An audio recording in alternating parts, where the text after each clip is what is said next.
కరోనాకి ఎఫెక్ట్ అయిన వాళ్ళలో ఎక్కువగా గుండె జబ్బులు వస్తున్నాయని చెప్పి వింటున్నాం. ఇదంతా నిజమే అంటారా? వంశ పారంపర్యంగా కూడా మనకు జెనెటిక్స్ని బట్టి హార్ట్ అటాక్ వచ్చే ఛాన్స్ ఉంటుందని అయితే వింటున్నాం. ఎంతవరకు వచ్చే అవకాశం ఉంటుంది సార్? ఎంత శాతం? జిమ్ చేసే వాళ్ళు ఎక్కువగా సడన్గా పడిపోవడము, అక్కడే స్పాట్లో డెత్ అవ్వడము, ఇలాంటి సంఘటనలు చాలా వింటున్నాం. సార్, ఒకసారి స్టంట్ వేసి అది మూసుకుపోయిన తర్వాత మళ్ళీ స్టంట్ వేయటం అనేది రిస్క్తో కూడుకున్న పని అంటారా? ఒకసారి హార్ట్కి సంబంధించిన సర్జరీ జరిగిన తర్వాత మళ్ళీ వాళ్ళు నార్మల్ లైఫ్ లీడ్ చేయొచ్చండి.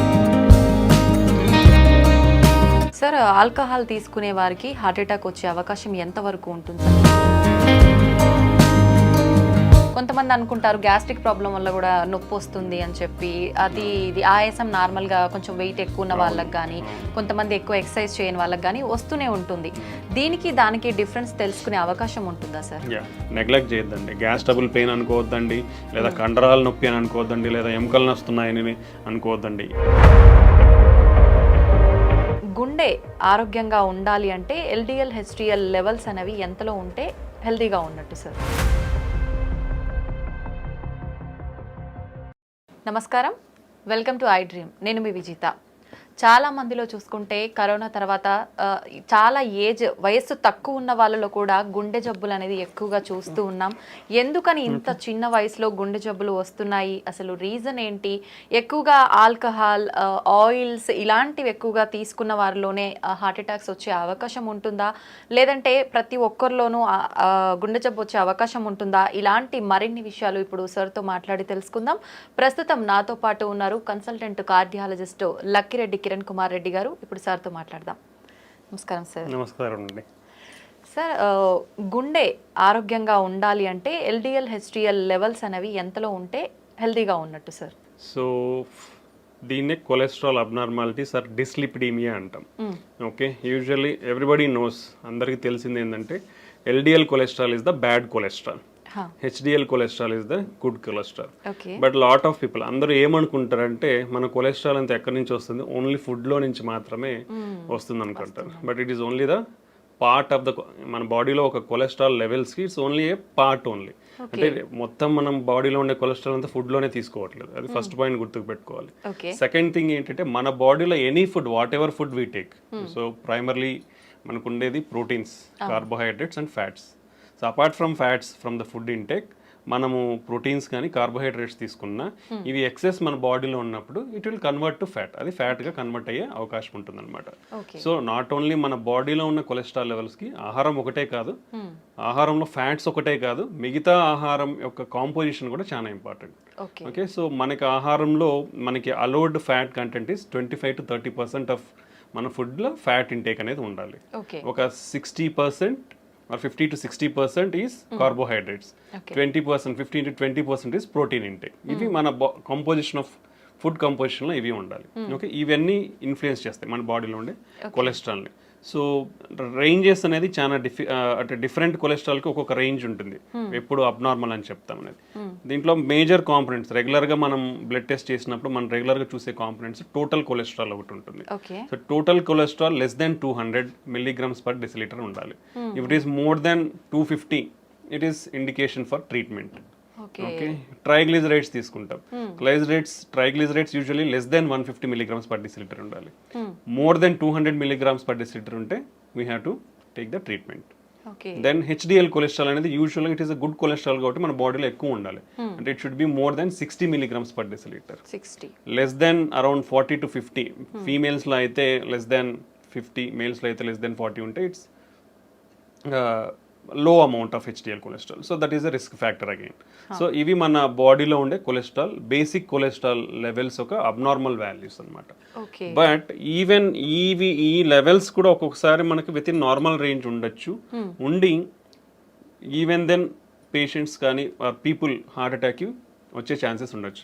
So there are another component of cholesterol, అంటే సబ్ కాంపనెంట్స్ ఆఫ్ లిపిడ్స్ అంటాం మనం.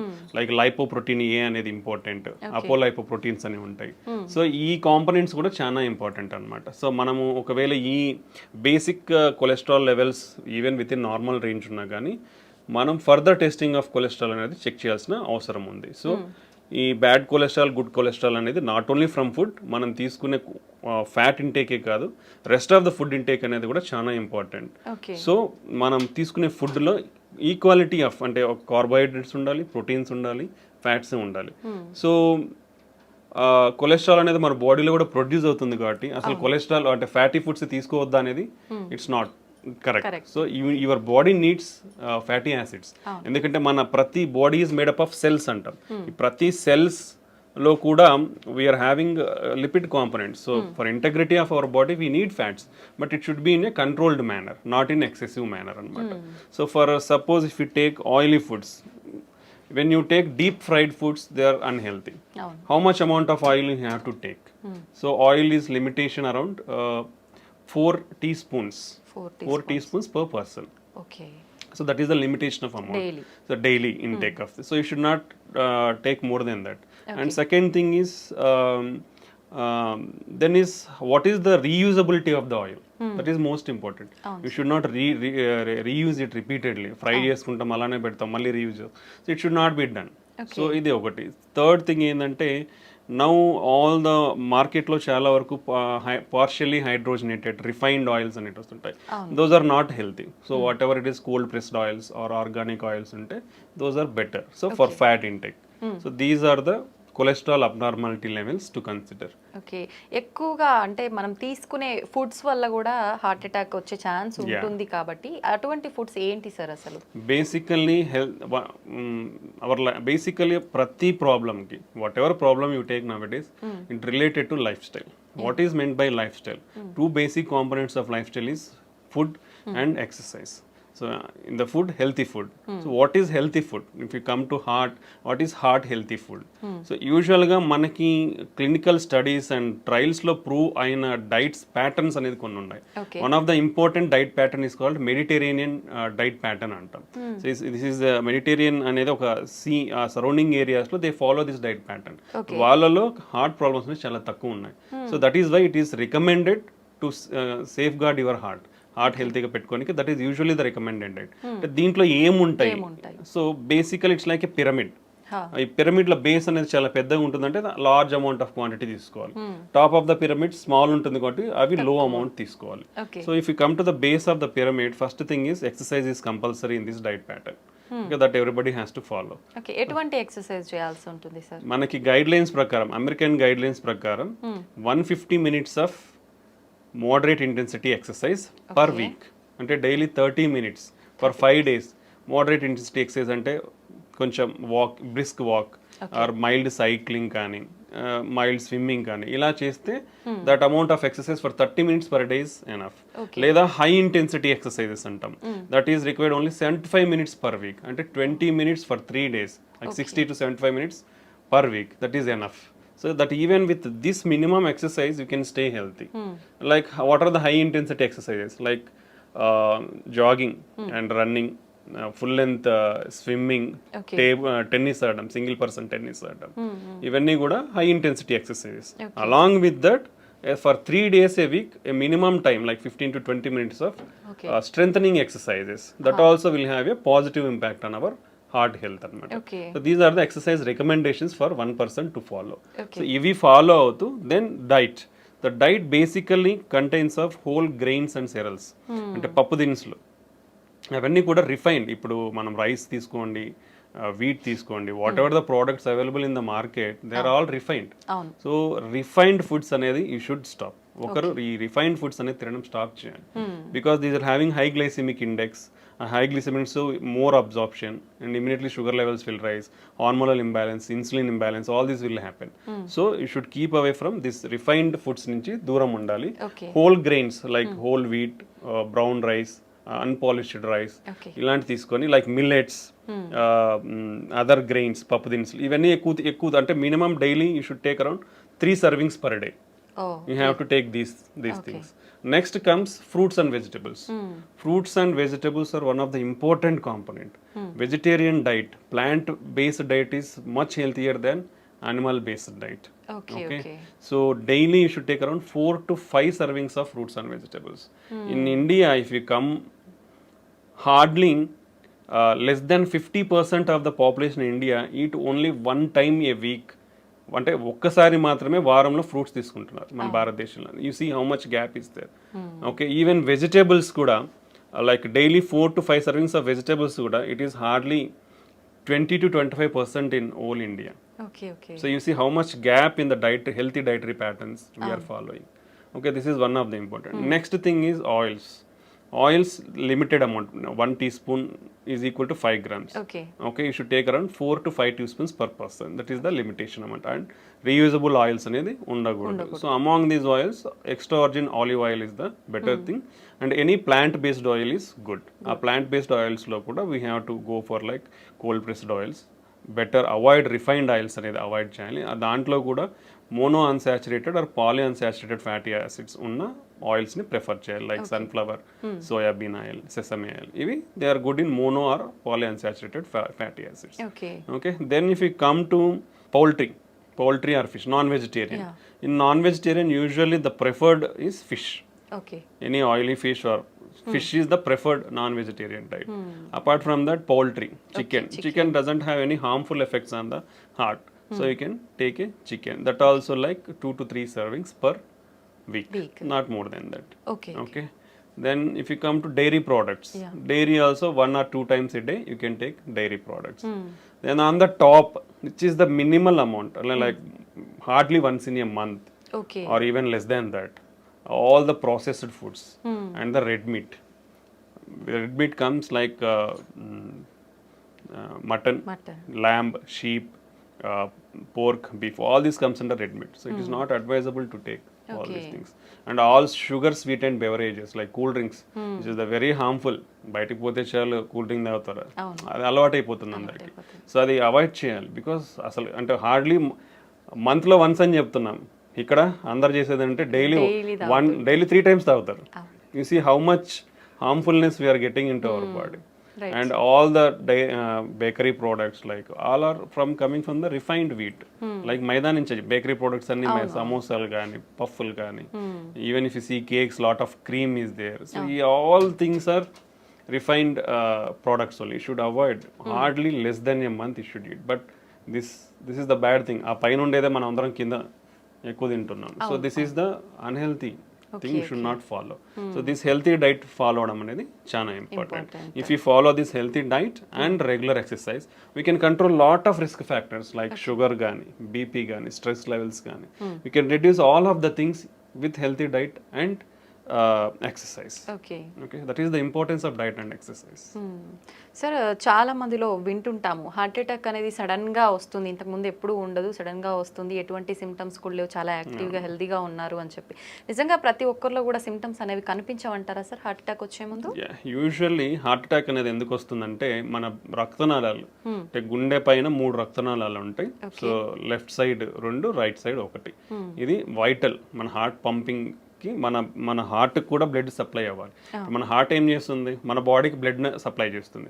బట్ హార్ట్కి కూడా బ్లడ్ సప్లై కావాలంటే ఆ రక్తనాళాల ద్వారా బ్లడ్ అందాలి.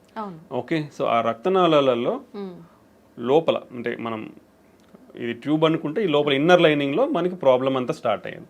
ఈ ఇన్నర్ లైనింగ్ లో ఫ్యాట్ అక్యుములేషన్ అనేది depends on various reasons, like genetic factors అవ్వచ్చు, మనం ఇప్పుడు డిస్కస్ చేసిన risk factors like BP, sugar, cholesterol, unhealthy life style, lack of physical activity. ఈ అన్నిటి వల్ల ఏమవుతుందంటే, యూజువల్లీ ద జనరల్ ప్రాసెస్ కూడా మనకున్న జెనెటిక్స్ ప్రకారం, what are the basic physiology, మనకు ఒక ప్రాసెస్ అంటే ఒక మనిషి పుట్టిన తర్వాత ఒక ప్రాసెస్ ఏంటంటే, కొలెస్ట్రాల్ అక్యుములేషన్ అనేది, అంటే కొవ్వు అనేది పేరుకుపోవడం 10 to 20 years నుంచే స్టార్ట్ అయిపోతుందండి అందరిలోనూ, ప్రతి ఒక్కరిలో. Okay, that is common for all.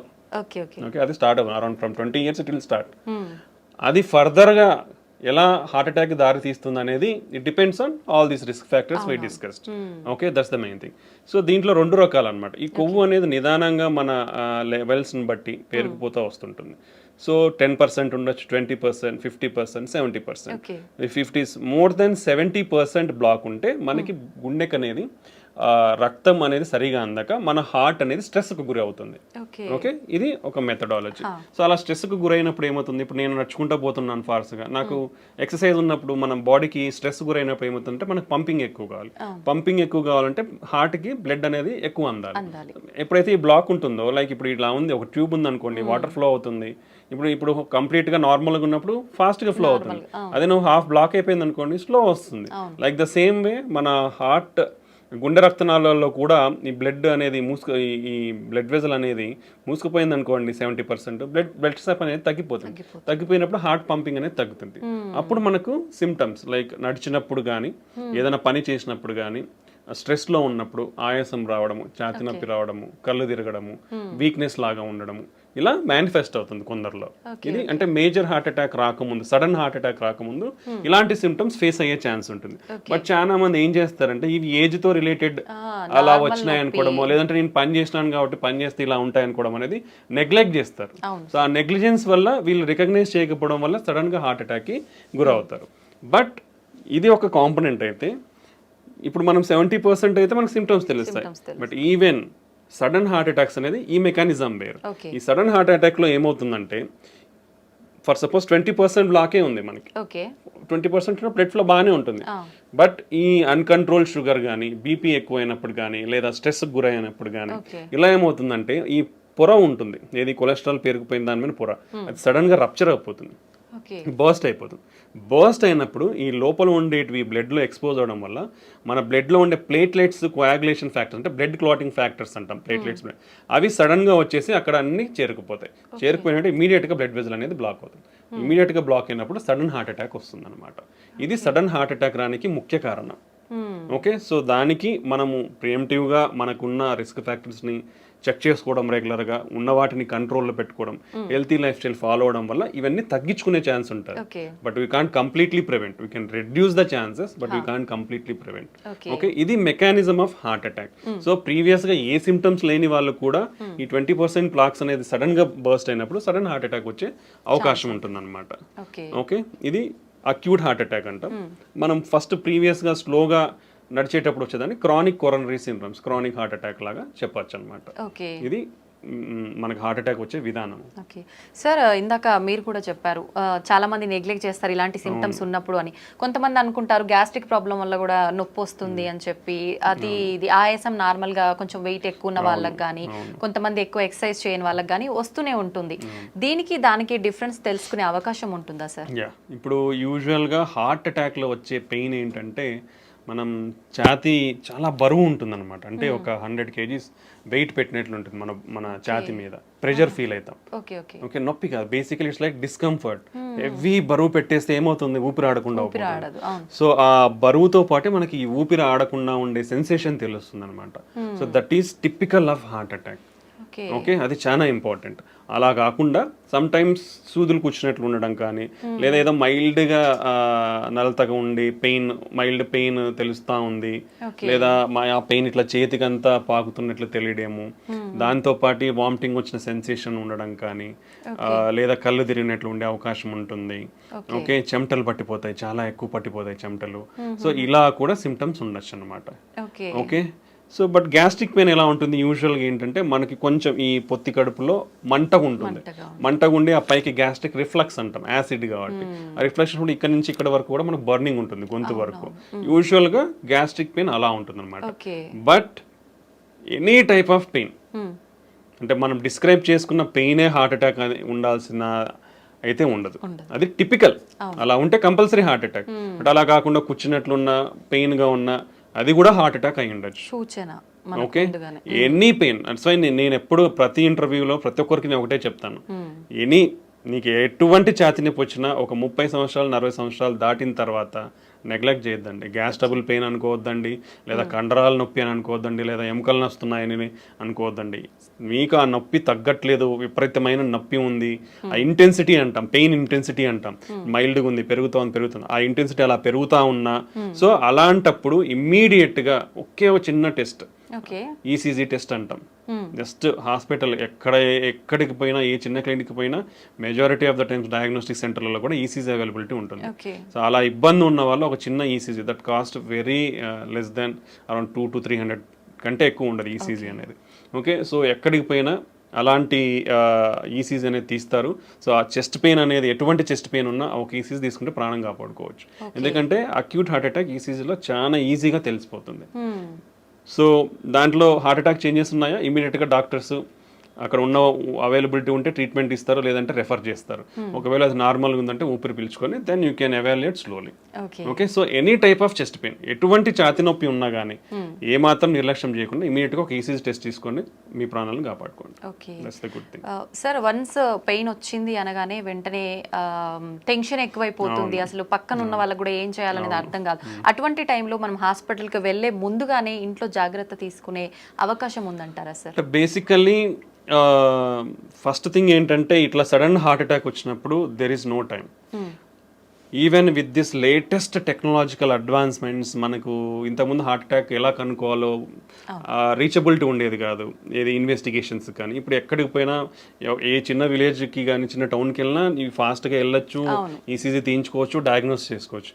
ఇంత అడ్వాన్స్మెంట్స్ ఇన్ ట్రాన్స్పోర్టేషన్ ఉన్న, టెక్నాలజీలో ఉన్న, ఈవెన్ ఇప్పటికీ కూడా before reaching the hospital 50% of the people die at home or during the transport to hospital. So that much severity is the heart attack. So it doesn't give time. Basically it doesn't give time. It depends on lot of factors. Heart attack వచ్చిన వాళ్ళు సడన్గా చనిపోవచ్చు. ఇంట్లో ఇప్పుడు మీరు మనం చాలానే వింటుంటాం, నిద్రలోనే చనిపోయినారు.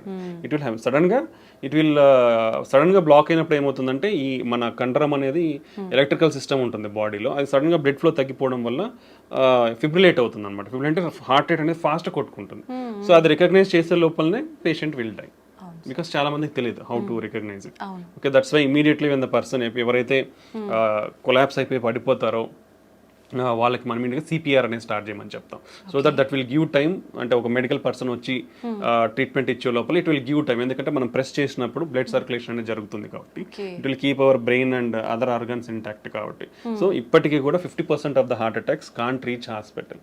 సో కాబట్టి ఇటువంటి వారు ఫస్ట్ ప్రికాషనరీ మెజర్స్ ఏంటంటే స్క్రీనింగ్ ప్రోగ్రామ్స్. ఎందుకంటే మన లైఫ్ స్టైల్ మనల్ని ఈ ఎరాలోకి తోసేసింది. మనం అందరం కూడా వర్స్ట్ లైఫ్ స్టైల్లోనే ఉన్నాం. Everybody is like that. Okay, 30 years దాటితే బీ కేర్ఫుల్, 40 years దాటితే ఇంకా be careful. So annual screening checkups, that is most important. That is every if you తీసుకుంటే బీపీ కానీ షుగర్ కానీ 1 in 3 persons are undiagnosed. Okay, so ఎవరికి తెలియదు. Hospital పోతే BP ఉందన్నారు, హాస్పిటల్ పోతే షుగర్ ఉందన్నారు అని చెప్తారు. సో మనకు తెలియదు చాలా జబ్బులు మనకు ఉన్నాయని, బికాస్ అర్లీ స్టేజెస్ లో మేనిఫెస్ట్ కావు సిమ్టమ్స్ అనేది. So we have to identify through some investigations. So annual screening programmes అనేది చాలా important. Okay, second thing, BP కానీ షుగర్ కానీ కొలెస్ట్రాల్ అబ్నార్మాలిటీస్ ఉన్న వాళ్ళు కానీ వీళ్ళందరూ చాలా జాగ్రత్తగా ఇప్పుడు బీపీ ఉన్న వాళ్ళు they have to keep 1 BP monitor in their home. ఇప్పుడు ఎందుకంటే హాస్పిటల్లో చూసే బీపీ వాల్యూస్ కంటే ఇంట్లో ఉన్న బీపీ వాల్యూస్ చాలా యాక్యురేట్ ఉంటుంది. దట్ హోమ్ బీపీ బేస్డ్ ట్రీట్మెంట్సే ఇస్తాం మేము కూడా. ఇఫ్ సంబడి ఎవరన్నా ఇంట్లో బీపీ రెగ్యులర్గా నోట్ చేసుకుంటున్నారంటే ఆఫీస్లో ఒక 20 వరకు ఎక్కువ ఉండొచ్చు because of anxiety are lot of things. Okay, home BP monitoring అనేది చాలా ఇంపార్టెంట్ బీపీ కంట్రోల్లో పెట్టుకోండి. ఓకే, రెగ్యులర్గా బీపీ మిషన్ అనేది పెట్టుకోవాలి. బీపీ షుగర్ ఉన్న వాళ్ళు కూడా అట్లీస్ట్ మంత్లీ చెక్ చేయించుకోవాలి. ఎవ్రీ 3 months HbA1c టెస్ట్ అనేది ఒకటి చేసుకోవాలి. Okay, strict control of BP and diabetes చేసుకోవాలి. కొలెస్ట్రాల్ లెవెల్స్ కూడా స్ట్రిక్ట్ కంట్రోల్లో ఉండాలి. Healthy lifestyle, take healthy food. అవసరమైనంత మాత్రమే తినండి, అనవసరంగా ఏదో ఇప్పుడు ఏంటంటే అవైలబిలిటీ ఈజీ అయిపోయింది. If you see some 30 years back people are dying from malnutrition. Food కానీ ఇవన్నీ అందక చనిపోయేవాళ్ళు. బట్ ఇప్పుడు అంతా బికాస్ మాల్ న్యూట్రిషన్ వల్ల ఫుడ్ వల్ల ఇట్లా అయిపోతున్నారని గవర్నమెంట్స్ అన్ని ఏం చేశారంటే policies easy availability of food చేసేసాయి. లైక్ ఫ్రీ పథకాలు కానీ అంటే చాలా ప్రొవిజన్స్ ఇచ్చేసారు, ఎవరు కూడా ఆకలితో చావకూడదు అనేసి. ఇప్పుడు ఈజీ అవైలబిలిటీ ఆఫ్ ఫుడ్ అయిపోయింది. So you don't have to move out to get food. So easy availability of food అయిపోయిన తర్వాత వచ్చింది కదా ఉంది కదా అని తినేస్తా ఉన్నారు. That will lead to lot of problems. So take your healthy diet, take required proportions only. And do regular exercise. So ఇలా ప్రికాషనరీ మెజర్స్ తీసుకుంటే మనము ఈ హార్ట్ అటాక్ సడన్ గా వచ్చే దాని నుంచి ప్రివెంట్ చేసుకోవచ్చు. బట్ బిఫోర్ ఎనీథింగ్ అంటే ఒక హార్ట్ అటాక్ వచ్చే ముందర మనకి మినిమం కొంచెం ఛాతి నొప్పి కానీ ఆయాసంగా ఫీల్ అవ్వడం, ఆ ఆయాసంతో యాంగ్జైటీ, ఎయిర్ హంగర్ అంటాం, మనకి ఏదో గాలి ఆడట్లేదు అనిపిస్తుంది, ఓకే యాంగ్జైటీ స్టార్ట్ అవుతుంది, చెమటలు పట్టచ్చు, వామిటింగ్ సెన్సేషన్ ఉండొచ్చు, సో చెయ్యి లాగచ్చు, ఇలాంటి మైల్డ్ ప్రికాషనరీ సైన్స్ ఉంటాయి. పర్టికులర్లీ మనం తీసుకుంటే డయాబెటీస్ కానీ, ఎల్డర్లీ మోర్ దాన్ 60-65 ఇయర్స్ వాళ్ళలో కానీ, ఫీమేల్స్ కానీ పర్టికులర్లీ ఈ 3 కేటగిరీలో సిమ్టమ్స్ అనేది చాలా తక్కువగా తెలుస్తాయి. ఛాతి నొప్పి వచ్చినా దే కాంట్ రికగ్నైజ్, ఎందుకంటే మైల్డ్గా ఉంటాయి వాళ్ళలో. సో ఆ మైల్డ్ది నెగ్లెక్ట్ చేస్తే more dangers. So particularly females, elderly people more than 60-65 years and diabetes ఉన్న వాళ్ళు ఎంత మైల్డ్ సిమ్టమ్ ఉన్నా ఇమీడియట్గా they should go to hospital and evaluate. దాన్ని సరి చేసుకుంటే మనము అర్లీగా రికగ్నైజ్ చేసుకొని will prevent further complications.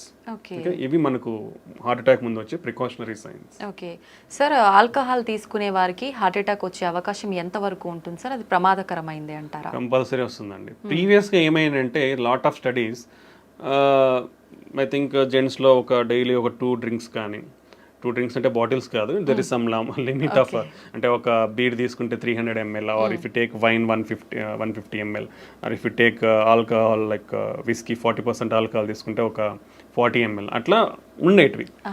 Like 2 drinks per day for men and 1 drink per day for women అనేది. But all the recent guidelines for the past 2 years మనకు వచ్చిన clinical trials and studies, what ever alcohol you take it is risky only. Okay, whatever alcohol, ఎంత amount of alcohol తీసుకున్నారో దానివల్ల మీకు హాని అయితే ఉంది. So better completely avoid alcohol intake. Okay, that's the recent studies shown us. Previous గా ఏదో some health benefits అని అందరూ అనుకుంటా ఉండేవాళ్ళు, but there is nothing like that. Whatever amount of alcohol you take, your మీ health అనేది damage అవుతూ వస్తుంది. Some day it will accumulate and cause major big problems అన్నమాట. సో ఇలా ఒకటి ఉంటుంది. రెండోది, ఆల్కహాల్ అనేది ఎప్పుడో ఒకసారి కదా తాగేది అనుకొని, ఈరోజు వేసేసేయాలి బాటిల్స్ అనుకొని 3 బాటిల్స్ ఇట్లా తీసుకునే వాళ్ళు ఉంటారు కొందరు. ఎప్పుడో ఒకసారి తీసుకుంటున్నాను కదా, అది కూడా రాంగ్. ఎందుకంటే అంత బింజ్ ఆల్కహాల్ డ్రింకింగ్ అంటాం దాన్ని. సో ఆ బింజ్ ఆల్కహాల్ డ్రింకింగ్ ఏమవుతుందంటే హార్ట్ రేట్ అబ్నార్మాలిటీస్ ఉంటాయి. హార్ట్ రేట్ అబ్నార్మాలిటీస్, సడన్ గా హార్ట్ రేట్ ఎక్కువైపోయి patient may die. Okay, so binge alcohol drinking avoid completely. Okay, that is second most important. Chronic alcohol intakes, రోజు 2 తీసుకుంటున్నా, 3 తీసుకుంటున్నా, నాకేమైతుంది, నేను బాగున్నా కదా, టెస్ట్లన్నీ చేయించుకున్నా నార్మల్గా ఉన్నాయి, పోయినసారి చేయించుకున్నా, ఈసారి చేయించుకున్నా నార్మల్గా ఉన్నాయి అనుకుంటారు. But some day your heart is going to fail.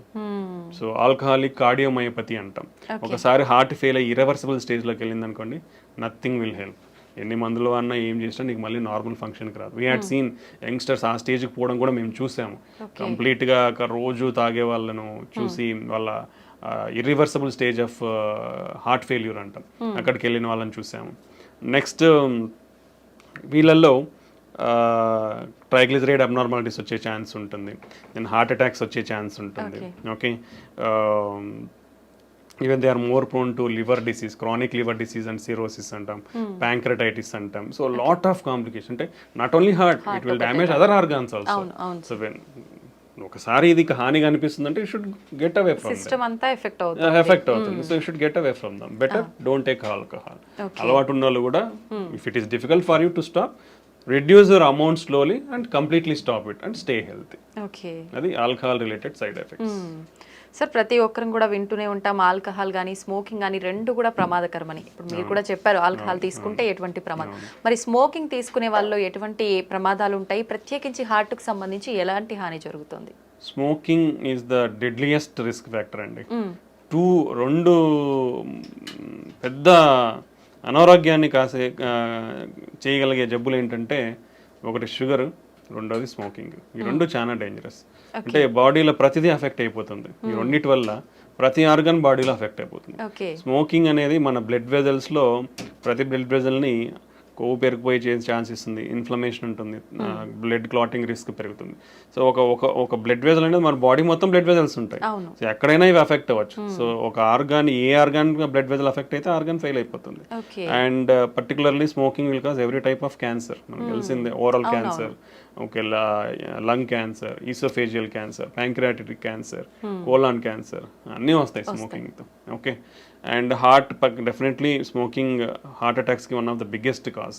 Smoking వల్ల ప్రపంచంలో సంవత్సరానికి 1 బిలియన్ పీపుల్ ఆర్ డయింగ్. ఇండియాలో 1 million people are dying because of smoking. Almost 30% of the Indians are smokers. Okay, ఇది మన statistics. So that much serious side effects ఉన్నప్పుడు you should completely stop it. Usually governments కూడా they are not able to ban because of I don't know lot of reasons, but they are bringing lot of strict regulatory measures. Every pack మీద completely avoid smoking అనేది definitely ఉంటుంది.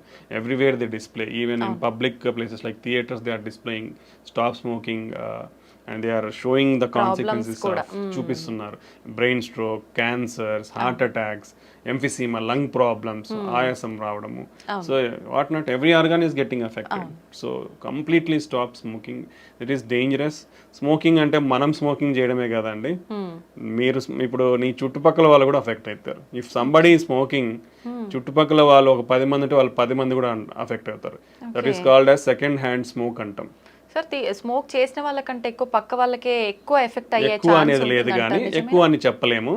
Smoke చేసే వాళ్ళు ఎంత effect అవుతారో second hand smoke అంటే పక్కన దాక్కుండా పీల్చుకునే వాళ్ళు కూడా అఫెక్ట్ అవుతారు.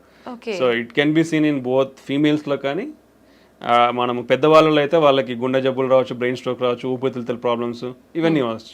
చిన్నపిల్లలలో కూడా వాళ్ళకి ఊపిరితిత్తుల ప్రాబ్లమ్స్, రికరెంట్ రెస్పిరేటరీ ట్రాక్ట్ ఊపిరితిత్తుల infections or upper respiratory tract infections, low birth weight, ఇలా చాలా కారణాలు ఉండే అవకాశం. సో ఒక ఫ్యామిలీలో మీరు ఇంట్లోనే తాగుతున్నారంటే మీ వైఫ్ అఫెక్ట్ అవుతుంది, మీ పిల్లలు ఇబ్బంది అవుతారు.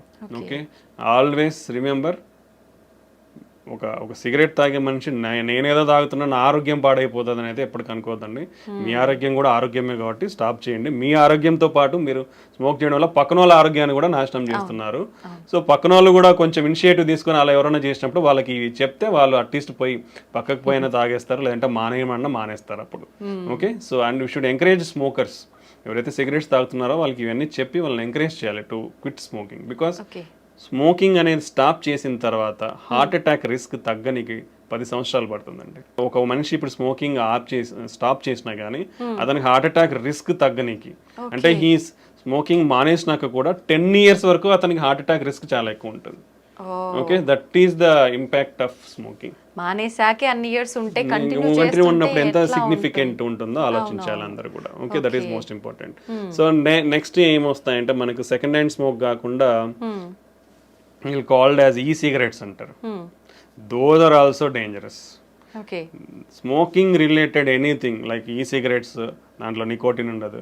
But still lot of studies, even in US studies also showed, even if somebody advertise that non-nicotine cigarettes ఉన్నా కానీ దాంట్లో కూడా నికోటిన్ ఉంటుంది. నికోటిన్ లేకపోయినా lot of damaging products like metallic, tin, lead, mercury లాంటి చాలా కాంపౌండ్స్, డేంజరస్ కాంపౌండ్స్ ఉంటున్నాయి. So even everything, hookahs is also dangerous. E-cigarettes, hookahs, everything is dangerous. So completely avoid all those products and stay healthy. Okay sir, చాలా మంది pan, gutka ఇలాంటివి ఎక్కువగా తీసుకుంటూనే ఉంటారు non stop గా, ఎక్కడ పడితే అక్కడ ఉమ్మేస్తూ ఉంటారు. అలాంటి వాళ్ళకి కూడా గుండె జబ్బులు వచ్చే అవకాశం ఉంటుంది. డెఫినెట్లీ వస్తాయండి. పాన్, గుట్కా అనేది కూడా ఏముంది, పొగాకే కదా. పొగాకు పీల్చినా నమిలినా అంతా లోపలికే పోతుంది, బ్లడ్ లోకే అబ్జర్వ్ అవుతుంది. ఆ కెమికల్స్ అన్ని బ్లడ్ లోకే పోతాయి. ఫైనల్ గా బ్లడ్ లోకి వెళ్ళిన తర్వాత ప్రతి ఆర్గాన్ని ఎఫెక్ట్ చేస్తాయి. సో స్మోకింగ్ అయితే ఎంత డేంజరస్, గుట్కా, పాన్ ఇలాంటివి కూడా అదే రేంజ్లో డేంజరస్. సో దానివల్ల పర్టికులర్లీ మోర్ ఏంటంటే మౌత్ క్యాన్సర్స్, ఓరల్ క్యాన్సర్స్ ఎక్కువ ఉంటాయి. ఎందుకంటే డైరెక్ట్లీ ఇట్ ఈస్ ఈ ఏరియాలో అఫెక్ట్ అవుతుంది కాబట్టి. బట్ బ్లడ్ లో కూడా అబ్జర్వ్ అయిపోయి ఆ కాంపౌండ్స్ అన్ని it is also cause heart attacks and brain strokes. So that also too dangerous. Completely avoid all these things. Sir, cardiac arrest అంటూ ఉంటారు. హార్ట్ అటాక్ కి దానికి మధ్య డిఫరెన్స్ ఏమైనా ఉందా సార్? రెండు ఒకటేనా? రెండు డిఫరెంట్ అండి. Okay, this is very important. Heart attack అంటే మనం ఆల్రెడీ మాట్లాడుకున్నాం. అంటే మన గుండె రక్తనాళాలలో బ్లాక్స్ వస్తే ఆ బ్లాక్ వల్ల బ్లడ్ సప్లై సడన్ గా ఆగిపోయి హార్ట్ మజిల్ అనేది సడన్ గా వీక్ అవుతుంది. దాన్ని హార్ట్ అటాక్ అంటాం. ఓకే, కార్డియాక్ అరెస్ట్ అంటే గుండె కొట్టుకునేది సడన్ గా ఆగిపోవడం. అంటే ఇప్పుడు హార్ట్ అటాక్ వచ్చినప్పుడు గుండె కొట్టుకుంటుంది, అవును. But some part of the ఏ పార్ట్కి బ్లడ్ వెజల్ అఫెక్ట్ అయ్యి బ్లడ్ సప్లై తగ్గిందో ఆ పార్ట్ అనేది పనిచేయదు, రెస్ట్ ఆఫ్ ద గుండె కొట్టుకుంటుంది. ఓకే. బట్ హార్ట్ అటాక్ లో కూడా ఇలా జరగడం వల్ల సడన్ గా గుండె ఆగిపోయే ప్రమాదం అనేది ఉంటుంది. బట్ సడన్ కార్డియాక్ అరెస్ట్ అంటే సడన్ గా there are lot of reasons. Sudden గా గుండె ఆగిపోవడానికి చాలా కారణాలు ఉంటాయి. ఏంటి? సడన్ గా గుండె అనేది కొట్టుకోవడం ఆగిపోతుంది, సో దాన్ని సడన్ కార్డియాక్ అరెస్ట్ అంటాం. So one of the reasons heart attack ఒకటి కారణము. దెన్ ఎలక్ట్రికల్ అబ్నార్మాలిటీస్ అంటాం, అరిథ్మియాస్ అంటాం, హై హార్ట్ రేట్ అబ్నార్మాలిటీస్. అలా హై హార్ట్ రేట్ ఉన్నప్పుడు గుండె, ఇప్పుడు నార్మల్గా మన గుండె 60 నుంచి 90 వరకు ఇలా కొట్టుకుంటుంది. ఓకే, ఇప్పుడు సడన్గా 200-250 నిమిషాన్ని కొట్టుకుంది అనుకోండి, మీకు కదులుతున్నట్టు తెలుస్తుందా? జస్ట్ ఫింగర్స్ మూమెంట్స్ తెలుస్తున్నాయి, బట్ ఇలా కొట్టుకుంటేనే కదా బ్లడ్ అంది. ఇలా కొట్టుకున్నప్పుడు ఏమవుతుంది? బ్లడ్ అందదు. So it looks like heart has been stopped. So cardiac arrest. Okay, then infections, cardiomyopathies అంటాం. సో జెనెటిక్ ఉంటాయి చాలా కూడా కొన్ని.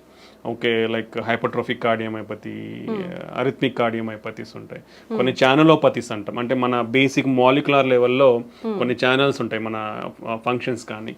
So long QT syndrome, short QT syndrome, Brugada syndrome, ఇట్లా లాట్ ఆఫ్ థింగ్స్ ఉంటాయి అన్నమాట. Even like drug abuse will cause sudden heart attacks, sudden cardiac arrest, excessive alcohol cause sudden cardiac arrest. So ఇలా చాలా కారణాలు ఉంటాయి sudden cardiac arrest కావడానికి. So heart attack అనేది blood supply తగ్గిపోవడం వల్ల వచ్చేదాన్ని హార్ట్ అటాక్ అంటాం. కార్డియాక్ అరెస్ట్ అనేది సడన్ గా గుండె ఆగిపోతుంది అంతే. ఆ గుండె ఆగిపోయినప్పుడు ఎవరైనా చేయగలిగేదంటే సిపిఆర్ చేయాలి. అది ప్రతి ఒక్కరూ నేర్చుకోవాలి.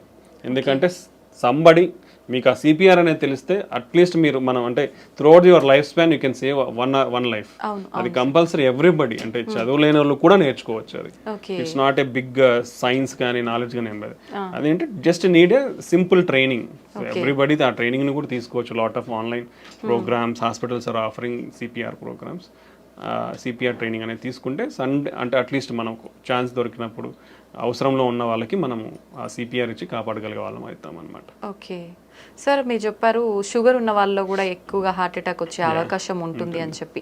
కొంతమందిలో షుగర్ ఉంటుంది బట్ కంట్రోల్లోనే టాబ్లెట్స్ వాడుతుంటారు, దాని తగ్గ డైట్ కంట్రోల్లో ఉంటుంది. అలాంటి వాళ్ళలో కూడా హార్ట్ అటాక్ వచ్చే ఛాన్స్ ఉంటుందా? యూజువల్గా అన్కంట్రోల్డ్ షుగర్స్ వాళ్ళకి very high risk. But even diabetes under కంట్రోల్లో ఉన్న వాళ్ళకి కూడా వచ్చే ఛాన్స్ ఉంటుంది. ఎందుకంటే so by the time literally in our country 80% of the people are having diabetes. Okay, and less than 50% are not under control. So uncontrol sugars అనేది చాలా ఎక్కువ. ఓకే, అండ్ షుగర్ ఉన్న వాళ్ళలో షుగర్ ప్రాబ్లమ్ ఒకటే ఉండదండి, BP ఉంటుంది, cholesterol abnormalities ఉంటుంది, kidney problems ఉండే ఛాన్స్ ఉంటుంది. సో మల్టిపుల్ ప్రాబ్లమ్స్ ఉంటాయి. ఇలా మల్టిపుల్ ప్రాబ్లమ్స్ ఉన్నప్పుడు one of the factor will affect. So even when your blood sugar is there, still chances of getting. And చాలా మందికి షుగర్స్లో మేము డయాబెటిక్స్లో ఏంటంటే మేము యాంజియోగ్రామ్స్ చేసినప్పుడు చూస్తాం. ఎందుకంటే వాళ్ళు ఆయాసం రావడమో లేదంటే ఛాతీ నొప్పి వస్తుందని నడిస్తే ఛాతీ నొప్పి వస్తుందని రావడమో జరుగుతూ ఉంటుంది మెజారిటీ. సో వాళ్ళలో యూజువల్గా there are different specific type of blocks ఉంటాయి. అంటే పైనుంచి కింది వరకు బ్లడ్ వెజల్స్ అన్ని సన్నగా అయిపోతాయి. By the time you start treatment, మీరు ట్రీట్మెంట్ స్టార్ట్ చేసే టైంకి కానీ లేదా కంట్రోల్ అయ్యే టైంకి జరగాల్సిన డ్యామేజ్ జరిగిపోయి ఉంటుంది. ఇప్పుడు మీరు కంట్రోల్ అవ్వకముందు షుగర్ కంట్రోల్ అయ్యే లోపలనే మీకు 60% 70% బ్లాక్స్ ఉన్నాయనుకోండి, చిన్న ఈవెంట్ చాలు ఫ్యూచర్లో. అంటే షుగర్ కంట్రోల్లో ఉన్న, బీపీ పెరిగినా, లేదంటే స్ట్రెస్లో ఉన్నా, లేదంటే ఒక ఇన్ఫెక్షన్ వచ్చినా, హార్ట్ రేట్ పెరిగిపోయినా, ఇట్లా ఏదో ఒక ఫ్యాక్టర్ వచ్చినా హార్ట్ అటాక్ కానీ వచ్చే అవకాశం ఉంటుంది అనమాట. సో షుగర్ కంట్రోల్ తో పాటు healthy life style and other risk factors ఏమన్నా ఉంటే అవి కంట్రోల్లో పెట్టుకుంటే తక్కువ ఛాన్స్ ఉంటుంది. అంటే అందరికీ అలానే ఉంటుందని చెప్పలేం. షుగర్ ఉన్న వాళ్ళల్లో నార్మల్ వెజల్స్ కూడా ఉండే ఛాన్స్ ఉంటుంది. అంటే స్ట్రిక్ట్ కంట్రోల్, అంటే ఇనిషియల్గానే ఫస్ట్ నుంచి స్ట్రిక్ట్ కంట్రోల్ ఉండాలి. అంటే కొన్ని ఇయర్స్ అంతా కంట్రోల్లో లేకుండా ఫైనల్గా కంట్రోల్ అయింది కదా అనుకుంటే ముందంతా డ్యామేజ్ జరిగిపోయి ఉంటుంది. వెన్నెవర్ మీకు షుగర్ ఉందని తెలిసినప్పటి నుంచి మీరు స్ట్రిక్ట్ కంట్రోల్లో పెట్టుకోవాలి. ఇప్పుడు కంట్రోల్ అయింది, చాలా మంది ఒక క్వశ్చన్ కూడా అడుగుతుంటారు, సార్ షుగర్ టాబ్లెట్స్ వాడుతున్నాం, కంట్రోల్ అయింది కదా, టాబ్లెట్స్ తగ్గిస్తారా అని. మీరు టాబ్లెట్స్ తీసుకుంటున్నారు కాబట్టి కంట్రోల్లో ఉంది. ఓకే, ఇప్పుడు టాబ్లెట్స్ తీసేస్తే ఏమవుతుంది? మళ్ళీ పెరిగే అవకాశం ఉంటుంది. సో మీకు టాబ్లెట్లు తీసేయాలి అది తగ్గించాలన్నప్పుడు ఏంటంటే strict diet patterns, strict regular exercise, ఇవన్నీ ఫాలో అయినప్పుడు డెఫినెట్లీ మీకు ఆ నీడ్ లేదు, ఇన్ని మెడికేషన్స్ వాడాల్సిన నీడ్ లేదంటే definitely we can reduce the drugs. But ఈ స్ట్రిక్ట్ లైఫ్ స్టైల్ లేకుండా మనము షుగర్ టాబ్లెట్స్ తగ్గించాలంటే మళ్ళీ షుగర్ లెవెల్స్ అనేది స్పైక్ అవుతుంది, అది మళ్ళీ మోర్ డ్యామేజ్ అనేది కాస్ట్ చేస్తుంది. ఓకే. సో మోస్ట్లీ డయాబెటీస్ అనేవాళ్ళు compare to non diabetes sugar లేని వాళ్ళతో పోలిస్తే కంట్రోల్ ఉన్న అన్కంట్రోల్డ్ ఉన్నా కానీ హై రిస్క్లోనే ఉంటారు ఎప్పటికి కూడా. ఓకే. ఓకే, అది బీపీ థైరాయిడ్ ఉన్న వాళ్ళలో కూడా ఇలాంటి అవకాశాలు ఎక్కువగా బీపీ ఉంటాయా సార్?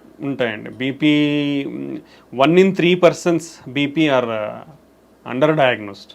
ఇప్పుడు మనం 5 మంది ఉన్నాం, ఇక్కడ ఎవరికొకరికి ఉండొచ్చు బీపీ.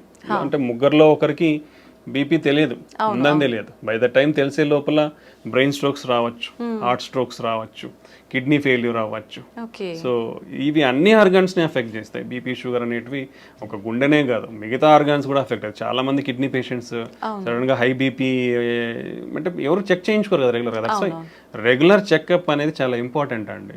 ఒకసారి ఇప్పుడు గవర్నమెంట్ హాస్పిటల్స్ ఉన్నాయి, లేదంటే క్లినిక్స్ ఉన్నాయి, చాలానే ఇప్పుడు అవైలబిలిటీ వచ్చేసింది.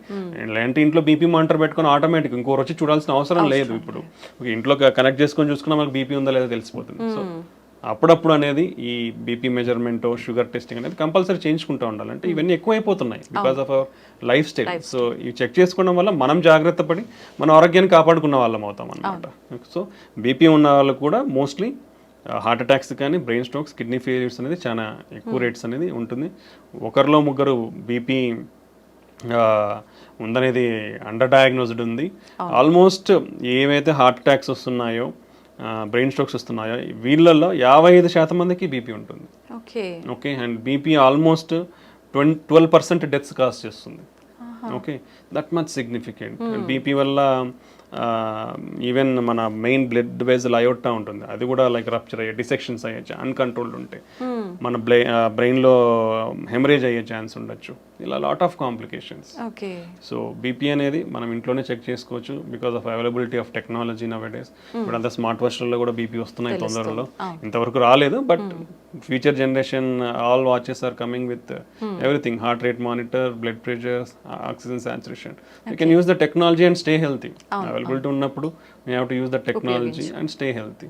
సో బీపీ కూడా ఇలాంటివి డెఫినెట్లీ లాట్ ఆఫ్ ప్రాబ్లమ్స్ అనేది కాస్ట్ చేస్తుంది. చాలా మందిలో హై బీపీసే కాకుండా లో బీపీస్ కూడా ఉంటూ ఉంటాయి కదా సార్, వాళ్ళలో కూడా అవకాశం ఉంటుందా? అంటే లో బీపీ ఇస్ డిఫరెంట్ ఎంటిటీ అండి. ఓకే, హై బీపీ అంటే యూజువల్గా నార్మల్ ఈజ్ 120/80 అంటాం, అంటే పైన సిస్టోలిక్ కింద డయాస్టోలిక్. మోర్ దెన్ 130/85 ఈజ్ అబ్ normal. More than 140/90 is called stage 2. Okay, stage 3 అంటే మోర్ దెన్ 180/120. సో ఇవి మన staging of BP levels. Okay, so border line అంటే నార్మల్ లో లెవెల్ ఆఫ్ నార్మల్ బీపీ అంటే 90/60. సో పైన 90 ఉండడం, కింద if it is less than that, less than 90/60 ఉంటేనే మనం లో బీపీ అంటాం. బట్ ఈ బార్డర్ లైన్ బీపీ అనేది కొందరిలో ఉండొచ్చు. యూజువల్లీ ఫీమేల్స్ సన్నగా ఉన్న వాళ్ళల్లో, వెయిట్ తక్కువ ఉన్న వాళ్ళలో ఇలా బీపీ అనేది లోవర్ లెవెల్స్ ఉండొచ్చు. ప్రెగ్నెంట్స్లో కూడా కొంచెం బీపీ అనేది లో లెవెల్లో ఉండొచ్చు. సో కొందరిలో ఇది నార్మల్ వేరియంట్. అంటే it's not low BP is not borderline BPs are normal variant. Low BP అనేది డిఫరెంట్ కాజెస్, లైక్ ఇప్పుడు ఏదైనా హార్ట్ అటాక్, హార్ట్ వీక్ ఉండడం కానీ, హార్ట్ ఫెయిల్యూర్ ఉండి హార్ట్ వీక్ ఉండడం కానీ, లేదా ఇప్పుడు వామిటింగ్స్, డయేరియల్ అయిపోయినప్పుడు, ఫ్లూయిడ్ లాస్, బ్లడ్ మన బాడీ నుంచి ఫ్లూయిడ్ లాస్, డిహైడ్రేషన్ ఉన్నప్పుడు బీపీ అనేది తగ్గుతుంది. ఓకే, దెన్ ఇన్ఫెక్షన్స్ ఉన్నప్పుడు తగ్గే అవకాశం ఉంటుంది. సో ఇలా చాలా కారణాలు ఉంటాయి లో బీపీ అనేది. సో అది మనం చూసుకోవాలి దేనివల్ల. ఒకవేళ నిజంగానే లో బీపీ ఉందంటే ఏమైనా ప్రాబ్లం ఉందనేది చెక్ చేసుకోవాల్సి ఉంటుంది. బట్ యూజువల్గా అయితే లో బీపీ అనేది ఉండదు. Okay, until unless some problem is there, low BP అనేది ఉండదు. ఓకే సార్, హార్ట్ పెయిన్ వచ్చింది అనగానే వెంటనే ఏదైనా ట్యాబ్లెట్ వేసుకుంటే కనుక ఇది మనం కొంతలో కొంత తగ్గించుకోవచ్చు హాస్పిటల్కి వెళ్ళే లోపే అనే ఏదైనా ట్యాబ్లెట్ ఉందా సార్? అంటే అది అందరూ తీసుకోలేమండి బేసికల్లీ. ఇప్పుడు ఎవరికి వస్తుంది ఎవరు తెలియదు కదా. ఇప్పుడు మనం రోజు ఎన్ని టాబ్లెట్స్ పెట్టుకొని తిరుగుతామండి, ఎవరు తిరగలేం కదా. సో అదే దానికంటే ఏంటంటే ఇలా ఒక టాబ్లెట్ అనేది కాకుండా, అంటే ఇప్పుడు టాబ్లెట్స్ అనేది ప్రిస్క్రిప్షన్ ఉంటే కూడా ఎవరు ఇవ్వరండి. ఓకే, సో ఆల్రెడీ ఇప్పుడు పేషెంట్స్ లైక్ షుగర్ కానీ, బీపీ ఉంది, బీపీ వాళ్ళు, కొలెస్ట్రాల్ ఉన్న వాళ్ళు, ఆల్రెడీ హార్ట్ అటాక్ వచ్చిన వాళ్ళు, బ్రెయిన్ స్ట్రోక్ వచ్చిన వాళ్ళు, లేదా స్టంట్లు కానీ బైపాస్ చేయించుకున్న వాళ్ళల్లో రికరెంట్గా వచ్చే ఛాన్స్ ఉంటుంది. అలాంటి వాళ్ళకి ఆల్రెడీ బ్లడ్ థిన్నర్స్ ఉంటాయి. వాళ్ళల్లో మనం ఒకవేళ అలాంటి సిమ్టమ్స్ ఉన్నప్పుడు ఆ బ్లడ్ థిన్నర్స్ని మనం ఇచ్చిన డోస్ లైక్ ఆ టాబ్లెట్స్ని ఒక 2 టాబ్లెట్స్ కానీ అలా తీసుకుంటే వాళ్ళకి ఇన్స్ట్రక్షన్స్ ఉంటాయని మన ఇన్స్ట్రక్షన్స్ ప్రకారం తీసుకుని ఉంటే ఆ సైన్స్ ఉన్నప్పుడు వాళ్ళు తీసుకున్నప్పుడు ప్రివెంట్ చేసి అంటే రికరెంట్ అటాక్స్ ప్రివెంట్ చేసేదానికి ఉపయోగపడుతుంది. అంటే ఆల్రెడీ అఫెక్ట్ అయిన వాళ్ళకి ఎందుకంటే వాళ్ళ దగ్గర ఆల్రెడీ రెడీలీ అవైలబుల్ ఉంటాయి. అవునవును. అలా మిగతా వాళ్ళ దగ్గర రెడీలీ అవైలబుల్ ఉండవు కదా. అవైలబుల్ ఉన్న వాళ్ళు ఏంటంటే ఫస్ట్ నిర్ధారణ చేసుకోవాలి. పెయిన్ ఎందుకు వస్తుందో తెలియనప్పుడు నువ్వు టాబ్లెట్స్ మింగేస్తాను సార్ అంటే ఎట్లా కష్టం కదా. సో దానికి ఇమీడియట్ గా ఎనీ చెస్ట్ పెయిన్ నెగ్లిజెన్స్ లేకుండా ఒక చిన్న ఈసీజీ దించుకోండి. ఈసీజీలో ఉంటే మీకు డాక్టర్ ఇస్తారు టాబ్లెట్స్, లేదంటే అవసరం లేదు.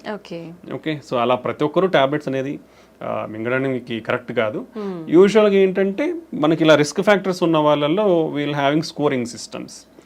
ఓకే, వాళ్ళ రిస్క్ని ఎవాల్యుయేట్ చేసే స్కోరింగ్ సిస్టమ్స్ ఉంటాయి మనకి. So like intermediate to high risk అంటాం. అలా ఉన్న వాళ్ళకి వీ కెన్ డాక్టర్స్ వీళ్ళు ప్రిస్క్రైబ్ అంటే హార్ట్ అటాక్ రాకుండా బ్లడ్ థిన్నర్స్ అనేది ఇస్తామన్నమాట. సో అలాంటి వాళ్ళ దగ్గర ఉన్నప్పుడు వాళ్ళు తీసుకోవచ్చు, నాట్ ఎవ్రీబడి. సార్, ప్రత్యేకంగా లేడీస్ విషయానికి వస్తే హార్ట్ అటాక్ రావడానికి ఇవి రీజన్స్ అని చెప్పొచ్చే రీజన్స్ ఏమైనా ఉన్నాయా? అంటే usually ladies are underrepresented అండి. లాట్ ఆఫ్ క్లినికల్ ట్రయల్స్లో చూసుకుంటే ఎక్కువ మంది జెంట్స్లోనే ఎవాల్యుయేట్ చేసినారు, ఫీమేల్స్ని evaluate. So there is lot of discrepancy in the data also. అంటే వీళ్ళని ఎక్కువ రిప్రజెంట్ చేసినారు కాబట్టి వీళ్ళని ఎక్కువ, వీళ్ళని రిప్రజెంట్ చేయలేదు కాబట్టి తక్కువ అన్నట్లు ఉంటుంది. బట్ ఫీమేల్స్కి మేల్స్ ఆల్ ఈక్వల్లీ ఇద్దరు కూడా హార్ట్ అటాక్ రావడానికి సమానమైన ఛాన్సెసే ఉంటాయి. సో వీళ్ళ అంటే బీపీ, షుగర్, కొలెస్ట్రాల్ ఇవన్నీ కూడా యాజ్ జెంట్స్ ఫీమేల్స్ సేమ్ రిస్కే ఉంటుంది. బట్ ఫీమేల్స్లో తీసుకుంటే like they are more prone to some special category. అంటే మన వెజల్స్ అనేది మెయిన్ వెజల్స్ అంటే మైక్రో వెజల్ అంటాం, కింద దాని చివర్లో వచ్చేది మైక్రో వెజల్. ఈ మైక్రో వాస్కులేచర్ అబ్స్ట్రక్షన్స్ కొంచెం ఫీమేల్స్లో ఎక్కువ ఉంటుంది. That is the first point. రెండోది females are more sensitive, like called vasospasm అంటే వెజల్ ఉండేది సడన్ గా ముడుచుకుపోతుంది. ఇలా స్పాజమ్ కి females are more prone. Emotionally also you called emotional heart syndrome కూడా ఉంటుంది మనకి, సాకోసోబో సిండ్రోమ్ అంటాం. అంటే సడన్ ఎమోషనల్లీ అయినారనుకోండి సడన్ గా హార్ట్ అటాక్ లాగా ప్రజెంట్ అయ్యే ఛాన్స్ ఉంటుంది. అది more in females. And some times spontaneous coronary artery dissection అంటాం. అంటే మన బ్లడ్ వెజల్ సడన్ గా ఇట్లా కోత రావడం అనమాట. అలా కోత వచ్చినప్పుడు బ్లడ్ ఫ్లో తగ్గిపోతుంది, హార్ట్ అటాక్ లాగా ప్రజెంట్ అయ్యే ఛాన్స్ ఉంటుంది. సో అలా ఫీమేల్స్ లో కొంచెం ఎక్కువ వచ్చే అవకాశం ఉంటుంది. And then like post menopause hormonal disturbances వల్ల కూడా కొంచెం హార్మోనల్ చేంజెస్ అన్ని జరిగి కొంచెం హార్ట్ అటాక్స్ ఎక్కువ వచ్చే అవకాశం ఉండొచ్చు. And second thing under representation. నేను అదే చెప్పాను కదా, అంటే they are neglected a bit usually in the society. Previously, right now everything is changing, is going in a equality. ప్రీవియస్గా అంటే ఫ్యామిలీలో అయినా ఎవరైనా తీసుకుంటే ఫీమేల్స్లో ఒకవేళ ఏదైనా సిమ్టమ్స్ చెప్తే లైట్గా తీసుకునేవాళ్ళు. అలా ఆ నెగ్లిజెన్స్ అనేది ఉండకూడదు ఇప్పుడు వాళ్ళు, ఎందుకంటే they are also equally affected by health. So వాళ్ళలో ఆ నెగ్లిజెన్స్ చూపించకుండా వాళ్ళకు కూడా ఇమీడియట్ ట్రీట్మెంట్ తీసుకుంటే you can give better care to our family members ఫీమేల్స్కి. ఓకే, ఇదొకటి. దెన్ ప్రెగ్నెన్సీలో that is most important nowadays. ప్రెగ్నెన్సీ ఉన్నప్పుడు you should take care of your health very properly. మీకు బీపీ కానీ షుగర్ కానీ ఇలా కాంప్లికేషన్స్ ఏమున్నా కానీ these are all carrying forward. So if anybody develops BP or thyroid disorders or sugar in pregnancy, they are more prone to risk for getting heart problems in future. So you should manage your pregnancy well. So ఇవన్నీ చాలా important అనమాట ఫీమేల్స్లో. So ఇవన్నీ care తీసుకుంటే, and మనం already discuss చేసుకున్నాం ఫీమేల్స్లో symptoms అనేది ఈజీగా recognise చేయడం కూడా కొంచెం వాళ్ళల్లో తక్కువ తెలుస్తాయి, నొప్పిని రికగ్నైజ్ చేయడం కానీ ఆయాసం కానీ. సో ఇవన్నీ ఆ నెగ్లిజెన్స్ అనేది లేకుండా మైల్డ్ ప్రాబ్లం ఉన్నప్పుడు కూడా మనకు ఫీమేల్స్ పెద్దవాళ్ళు ఎవరైతే ఉన్నారో ఇంట్లో వాళ్ళకి ఇమీడియట్ కేర్, మనం కన్సర్న్ అండ్ కేర్ చూపించి వాళ్ళని సరైన చూపిస్తే మనం అర్లీగా డిటెక్ట్ చేసి we can save themselves. So ఇవి మనకు మేల్స్కి ఫీమేల్స్కి మధ్య ఉన్న తేడాలు. Okay sir, once heart attack వచ్చిన వాళ్ళకి ఆఫ్టర్ ట్రీట్మెంట్ హెల్దీగా ఉన్నా మళ్ళీ మళ్ళీ వచ్చే అవకాశం ఎక్కువగా ఉంటుందంటారా? ఉండొచ్చండి. Once any problem like heart attack or brain stroke ఒకసారి వచ్చిన తర్వాత రికరెంట్ ఛాన్సెస్ డెఫినెట్లీ హై ఉంటాయి. ఓకే, సో హెల్తీగా అనేది చాలా కాంపోనెంట్స్ ఉంటాయి. మనం ఆల్రెడీ డిస్కస్ చేసుకునేది మన హెల్తీ ఫుడ్ ఉంటుంది, డైలీ ఎక్సర్సైజ్ ఉంటుంది, మనకు బీపీ షుగర్ ఎంత కంట్రోల్లో ఉన్నాయని ఉంటుంది, మనకి ఇచ్చిన మెడికేషన్స్ ఎంత కరెక్ట్గా వేసుకుంటున్నాం అనేది ఉంటుంది. So all these factors affect. ఈ ఫ్యాక్టర్స్ నుంచి ఒకటి డివియేట్ అయినా మనకు ఎక్కువ వచ్చే ఛాన్స్ ఉంటుంది. Even on controllable natural process అండి. మనకు ఫ్యాట్ అక్యుములేషన్ అనేది న్యాచురల్ ప్రాసెస్. మనం మెడిసిన్స్ తీసుకున్నా కానీ కొందరిలో బికాస్ ఆఫ్ జెనెటిక్స్ ప్రోగ్రెస్ అయ్యే ఛాన్స్ ఉండొచ్చు. సో ఈ డిఫరెంట్ కాంపనెంట్స్ వల్ల అఫెక్ట్ అయ్యే ఛాన్స్ ఉంటుంది. సో ఒకసారి హార్ట్ అటాక్ కానీ బ్రెయిన్ స్ట్రోక్ వచ్చిన వాళ్ళు డెఫినెట్లీ హై రిస్క్. మళ్ళీ వచ్చే ఛాన్సెస్ ఎక్కువే ఉంటుంది. కాబట్టి ఇంకొంచెం స్పెషల్ జాగ్రత్తలు తీసుకోవాలి. అంటే మెడికేషన్స్కి చాలా స్ట్రిక్ట్గా ఫాలో అవ్వాలి. రెగ్యులర్గా అట్లీస్ట్ కంట్రోల్ లెవెల్స్ చెక్ చేసుకోవాలి. బీపీ కానీ, కొలెస్ట్రాల్ కానీ, షుగర్ కానీ, ఇవన్నీ at least 3rd monthly at least check చేసుకోవాలి. బీపీ షుగర్ ఉన్న వాళ్ళు బెటర్ ఇంట్లో బీపీ మానిటర్, షుగర్ మానిటర్ పెట్టుకొని daily you can check your BP or every 1 week you can check your sugars కంట్రోల్లో ఉంటే. సో ఇలాంటి జాగ్రత్తలు అన్నీ తీసుకుంటే మనం ఇవన్నీ అంటే medications, blood thinners, cholesterol lowering drugs, BP control drug, sugar control, ఇవన్నీ టైమ్లీ తీసుకొని కరెక్ట్గా మెయింటైన్ చేసుకోగలిగితే రికరెంట్ అటాక్స్ అనేది మనం తగ్గించుకోవచ్చు కూడా. ఓకే సార్, హార్ట్ అటాక్ వచ్చిన వాళ్ళకి వేరే హెల్త్ ఇష్యూస్ ఎక్కువగా కూడా వస్తుంటాయి అని చెప్పి అంటుంటారు. నిజంగా అలా వచ్చే అవకాశం ఉంటుందా?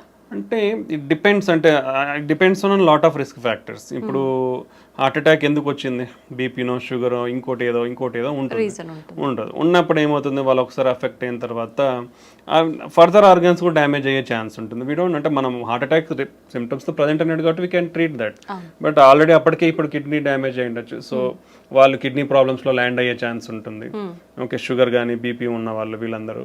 లేదా ఒకసారి this is called vascular disease అనుకున్నాం. అంటే cholesterol accumulation in the blood vessels. ఇక్కడ అఫెక్ట్ అయినాయంటే బ్లడ్ వెజల్స్ ఎక్కడ వేరే చోట కూడా అఫెక్ట్ అయి ఉండొచ్చు. సో ఒకసారి హార్ట్ అటాక్ వచ్చిన వాళ్ళు ఫ్యూచర్లో బ్రెయిన్ స్ట్రోక్ కూడా వచ్చే అవకాశం ఎక్కువ ఉంటుంది, లేదా కాళ్ళల్లో బ్లాక్స్ వచ్చే అవకాశం ఉంటుంది. సో ఇలా అదర్ ప్రాబ్లమ్స్ కూడా వచ్చే అవకాశం ఎక్కువే ఉంటుంది అనమాట. దెన్ వాళ్ళ age and immunity levels, old age అనుకోండి, ఒకసారి హార్ట్ అటాక్ వచ్చినాక ఏజ్, ఇమ్యూనిటీ లెవెల్స్ని బట్టి ఇన్ఫెక్షన్స్ రావడం కానీ ఇలాంటివి కూడా ఉండే అవకాశం ఉండొచ్చు. ఓకే, ఒకసారి హార్ట్కి సంబంధించిన సర్జరీ జరిగిన తర్వాత మళ్ళీ వాళ్ళు నార్మల్ లైఫ్ లీడ్ చేయొచ్చు అంటారా? డెఫినెట్లీ అండి. ఇప్పుడున్న latest technology and advancements and treatments, so definitely normal life lead చేయొచ్చు. ఒకసారి హార్ట్ అటాక్ వచ్చింది, స్టంట్ పడిందంటే అయ్యో ఏదో అయిపోయింది ఇంకేం చేయలేమనేది ఎక్కడా లేదు. టెంపరీగా వాళ్ళు రికవర్ అయ్యేంత వరకు విల్ గివ్ సజెషన్స్. అంటే ఇప్పుడు ఒకసారి హార్ట్ అటాక్ వచ్చింది, స్టంట్స్ వేయించుకున్న తర్వాత ఒకేసారి పోయి నేను ఈ లిఫ్ట్ చేసే వర్క్స్ చేస్తాను, హెవీ వెయిట్స్ లిఫ్ట్ చేస్తాను అంటే that is not good. Slow, that is called progressive rehabilitation. అంటే నిదానంగా ఇప్పుడు నేను వెళ్ళాను, బాగుంది, so I will just walk in the home for 1 week. ఇంట్లో కూడా అక్కడక్కడ తిరిగేది, ఇల్లు మొత్తం తిరుగుతాను. Second week I will go out for walking, 1 kilometer 2 kilometers walking వెళ్ళేస్తాను.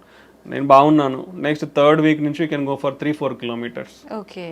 After 1 month you can do routine activities if everything. So this call graded rehability. అంటే మన body కూడా మళ్ళీ అక్లమటైజ్ అవుతుంది ఆ వర్క్ అనేది. సో దెన్ దాంతోపాటు you have to control medication compliance. That is most important. Medications అనేది రెగ్యులర్గా వాడాలి. ఇనిషియల్ స్టేజెస్లో కొన్ని ఎక్కువ మెడికేషన్స్ ఉంటాయండి, హార్ట్ అటాక్ వచ్చిన తర్వాత లేదా స్టంట్ వేయించుకున్న తర్వాత కానీ, బైపాస్ కానీ. బట్ స్లోగా పేషెంట్స్ కండిషన్ బట్టి, హార్ట్ ఫంక్షన్ ఇంప్రూవ్మెంట్ని బట్టి కూడా అవన్నీ అడ్జస్ట్ చేస్తూ వస్తాము. So after 1 year compulsory 1 blood thinner, cholesterol lowering drugs, మీ రిమైనింగ్ ఇష్యూస్ ఏమంటే అదొకటి కంటిన్యూ చేసుకుంటే they will stay happy. They can lead happily in normal life. ఇప్పుడున్న అడ్వాన్స్మెంట్ టెక్నాలజీతో ఎవ్రీథింగ్, ఓపెన్ హార్ట్ సర్జరీ లేకుండా కూడా ఫర్ ఎవ్రీథింగ్, బైపాస్ కూడా అవసరం లేకుండా చాలా కేసుల్లో కూడా స్టంట్స్ వేసుకోవచ్చు. It depends on the patient condition బట్టి బైపాస్, స్టంటింగ్ అనేది కార్డియాలజిస్ట్ వాళ్ళకి బెటర్ ఆప్షన్ ఏది ఉంటే దాన్ని బట్టి మనం అడ్వైస్ చేస్తాము. But mostly we can reduce the need. Open heart surgery need అయితే ఈవెన్ కొరనరీ బ్లాక్స్కే కాదు, ఈవెన్ వాల్వ్ ఇంటర్వెన్షన్స్ అంటాం. అంటే మన గుండెలో 4 గదులు ఉంటాయి, గదుల మధ్యలో వాల్స్ ఉంటాయి, డోర్స్ లెక్క. అవి కూడా ఇంతకుముందు only option is open heart surgery. Open heart surgery చేసి వాల్ మార్చాల్సి వస్తుంది. But now days call Tavy. Main aortic valve అనేది డిసీజ్ అవుతుంది ఏజ్ వచ్చిన వాళ్ళలో. సో వాళ్ళల్లో ఇప్పుడు ఓపెన్ హార్ట్ సర్జరీ లేకుండా మోర్ దెన్ 60-65 years ఉంటే మనం తొడలో నుంచి ట్యూబ్స్ పంపించి ఇంకో వాల్, కొత్త వాల్ పెట్టేసేయచ్చు. So lot of advancements in technologies. ఇప్పుడు అదే వాళ్ళు even rest of the valves కూడా ఇప్పుడు ఓపెన్ హార్ట్ సర్జరీ లేకుండా వాల్ ఇంప్లాంటేషన్స్ జరుగుతున్నాయి. ఈ టెక్నాలజికల్ అడ్వాన్స్మెంట్స్ వల్ల ఏంటంటే మనకి ఇప్పుడు ఓపెన్ హార్ట్ సర్జరీ అంటే లాట్ ఆఫ్ థింగ్స్. పేషెంట్ ఒక 1 week ఉండాల్సి ఉంటుంది, హార్ట్ ఓపెన్ చేసి వూండ్ హీల్ కానీ 3 months పడుతుంది. So that is called lot of mental agony also for the patient. ఏదో చాలా పెద్ద జరిగిపోయింది, నేను రికవర్ అవ్వలేనేమో అనేది మెంటల్ అగనీ కూడా ఉంటుంది ఓపెన్ హార్ట్ చేసిన తర్వాత. ఇప్పుడు ఇవన్నీ రీసెంట్ అడ్వాన్స్మెంట్స్ వచ్చిన తర్వాత అంత నీడ్ ఉండట్లేదు. So you can do everything like through small tube in your hand or leg. చిన్న ట్యూబ్ ద్వారానే అన్నీ అయిపోతున్నాయి ఇప్పుడు. సో ఈ టెక్నాలజికల్ అడ్వాన్స్మెంట్స్ వల్ల you can get a better treatment and you can mobilise easily. Hospital stay 2-3 days కంటే ఉండదు. After that ఒక 1 week to 1 month లోపల నార్మల్ రొటీన్ లైఫ్కి వచ్చేస్తారు. After that you can do all routine life, driving చేసుకోవచ్చు, అన్ని చేసుకోవచ్చు. రిస్క్ ఫ్యాక్టర్స్ ఏమైనా ఉంటాయా సార్ ఈ టైప్లో చేస్తున్నప్పుడు? చాలా లెస్ అండి, less than 1 to 2%. less than 1 to 2%. If you take stenting, coronary stenting or interventional procedures తీసుకుంటే అరౌండ్ 2 to 5% రిస్క్. ఓపెన్ హార్ట్కి తీసుకుంటే అరౌండ్ 5 to 10% రిస్క్ ఉంటుంది. So compare to open heart ఈ అడ్వాన్స్డ్ టెక్నిక్స్ అన్ని కూడా లెస్ రిస్కే ఉన్నాయి. అంటే యూజువల్గా ఇవన్నీ మోర్ హై సర్జికల్ రిస్క్ ఉన్న వాళ్ళకి ఆఫర్ చేస్తాం ట్రీట్మెంట్స్. సో కాబట్టి హై సర్జికల్ రిస్క్ అన్నాక ఇంకా only better option is having going through that. ఒకసారి సర్జరీకే హై రిస్క్ ఉన్నప్పుడు ఈ ప్రొసీజర్ చేసినప్పుడు కూడా మినిమల్ రిస్క్ అనేది ఉంటుంది, కానీ మేజర్ రిస్క్ అనేది. So we'll take all precautions to reduce the risk and give the best treatments to the patient. జనరల్గా ఓపెన్ హార్ట్ సర్జరీ ఎటువంటి సందర్భాల్లో పేషెంట్ ఎటువంటి కండిషన్లో ఉన్నప్పుడు అవసరం పడుతుంది సార్? యూజువల్గా మల్టిపుల్ బ్లాక్స్లో, అంటే లైక్ ఈవెన్ మల్టిపుల్ బ్లాక్స్ కూడా స్టంటింగ్ ఆప్షన్ ఉంది, but there is different disease profile. ఇప్పుడు పైన నుంచి మొత్తం కింద వరకు డిసీజ్ ఉండి ఓన్లీ కింద మాత్రమే నార్మల్ ఉండి అట్లాంటిది 2-3 వెజల్స్లో ఉన్నాయి, లేదా ఒక బ్లాక్ మూసుకుపోయి కొన్ని సంవత్సరాలు అయిపోయింది, అట్లాంటివి 2 ఉన్నాయి. సిటీఓస్ అంటాం, క్రానిక్ టోటల్ అక్లూషన్స్, అలాంటి 2 ఉన్నాయి. సో అలాంటప్పుడు యూజువల్గా, లేదా షుగర్ ఉండి మల్టిపుల్ బ్లాక్స్ ఉన్నాయి, సో అలాంటి వాళ్ళకి బైపాస్ చేస్తాం. Nowadays you can safely keep around 5 to 6 stents. యూజువల్గా చాలా మందికి ఒక అపోహ ఏంటంటే 2 కంటే ఎక్కువ పెట్టుకోవద్దని ఉంటుంది, బట్ ఇట్స్ రాంగ్. ఎక్కడ కూడా అలాంటి లిమిటేషన్స్ లేవు. There are lot of case reports, కొన్ని 10లో పైన స్టంట్లు వేసిన సినారియోస్ కూడా ఉన్నాయి బికాస్ ఆఫ్ టెక్నాలజీ అడ్వాన్స్. పాతకాలం స్టంట్ వేయించుకుంటారు, టెక్నాలజీ అడ్వాన్స్ మూసుకుపోయి ఉంటుంది, మళ్ళీ వేస్తారు. సో స్టంటింగ్ అనేది up to 5 to 6 number of stents హ్యాపీగా సేఫ్గా చేయించుకోవచ్చు. ఓకే, బైపాస్ అనేది స్పెసిఫిక్ సినారియోస్, పేషెంట్ కండిషన్ బట్టి. ఇండియాలో ఏంటంటే మనకి కొంచెం economics are most important. So ఆ కండిషన్ బట్టి పేషెంట్కి అడ్వైజ్ అనేది ఇస్తూ ఉంటాం అనమాట. So lot of complex cases nowadays can be safely done without the need of open heart surgery. Okay sir, ఒకసారి స్టంట్ వేసిన తర్వాత చాలా అంటే మూసుకుపోవటానికి మళ్ళీ ఎంత టైం పడుతుంది? ఖచ్చితంగా మూసుకుపోయే ఛాన్స్ ఉంటుందంటారా? This is a very good question. Lot of people are having this doubt. Recently we also faced this scenario. First point గుర్తు పెట్టుకోవాల్సింది ఏంటంటే, చాలా మందికి ఒక అపోహ ఏంటంటే గ్రాఫ్ట్స్ అంటే ఓపెన్ హార్ట్ సర్జరీ చేసి బైపాస్ చేయించుకుంటే బాగుంటుంది, స్టంట్స్ వేస్తే మూసుకుపోతాయి అనేది అపోహలో ఉన్నారు. అది ఇట్స్ వెరీ కంప్లీట్లీ రాంగ్ అండి.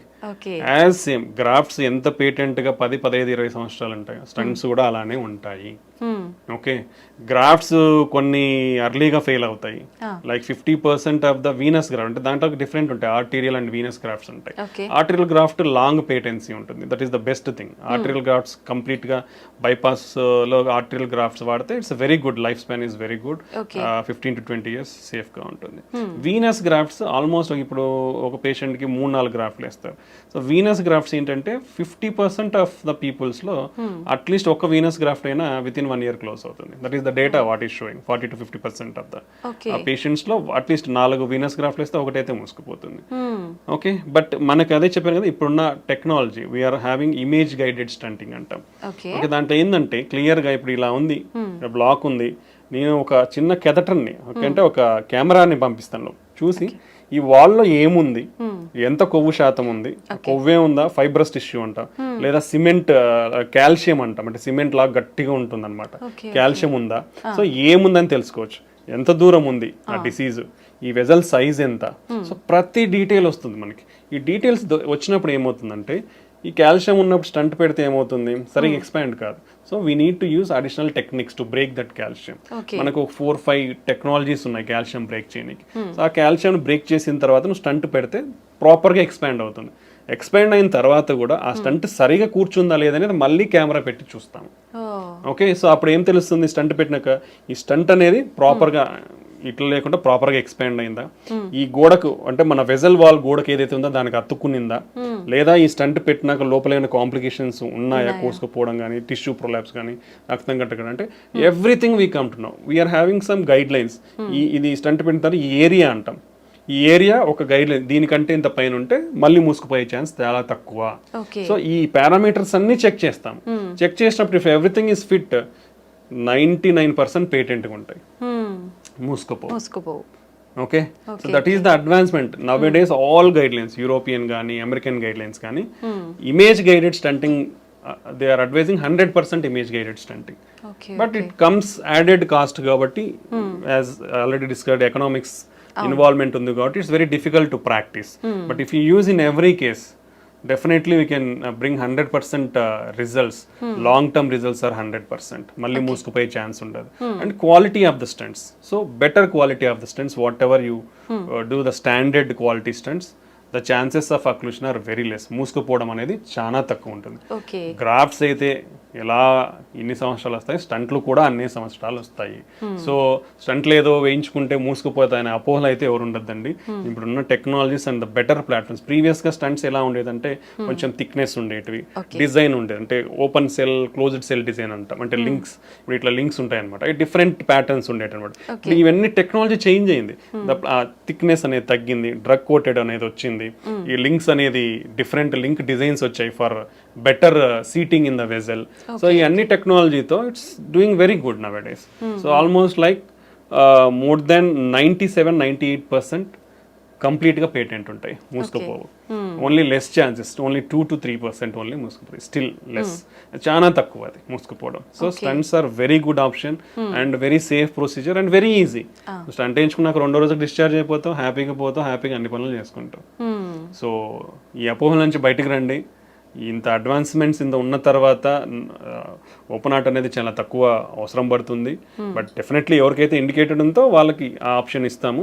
But majority of the people we can do stunting and lot of technologies is they. ప్రతి వెజల్ని కూడా ఓపెన్ చేయొచ్చు ఇప్పుడున్న మనకున్న టెక్నాలజీతో. So that is my advice.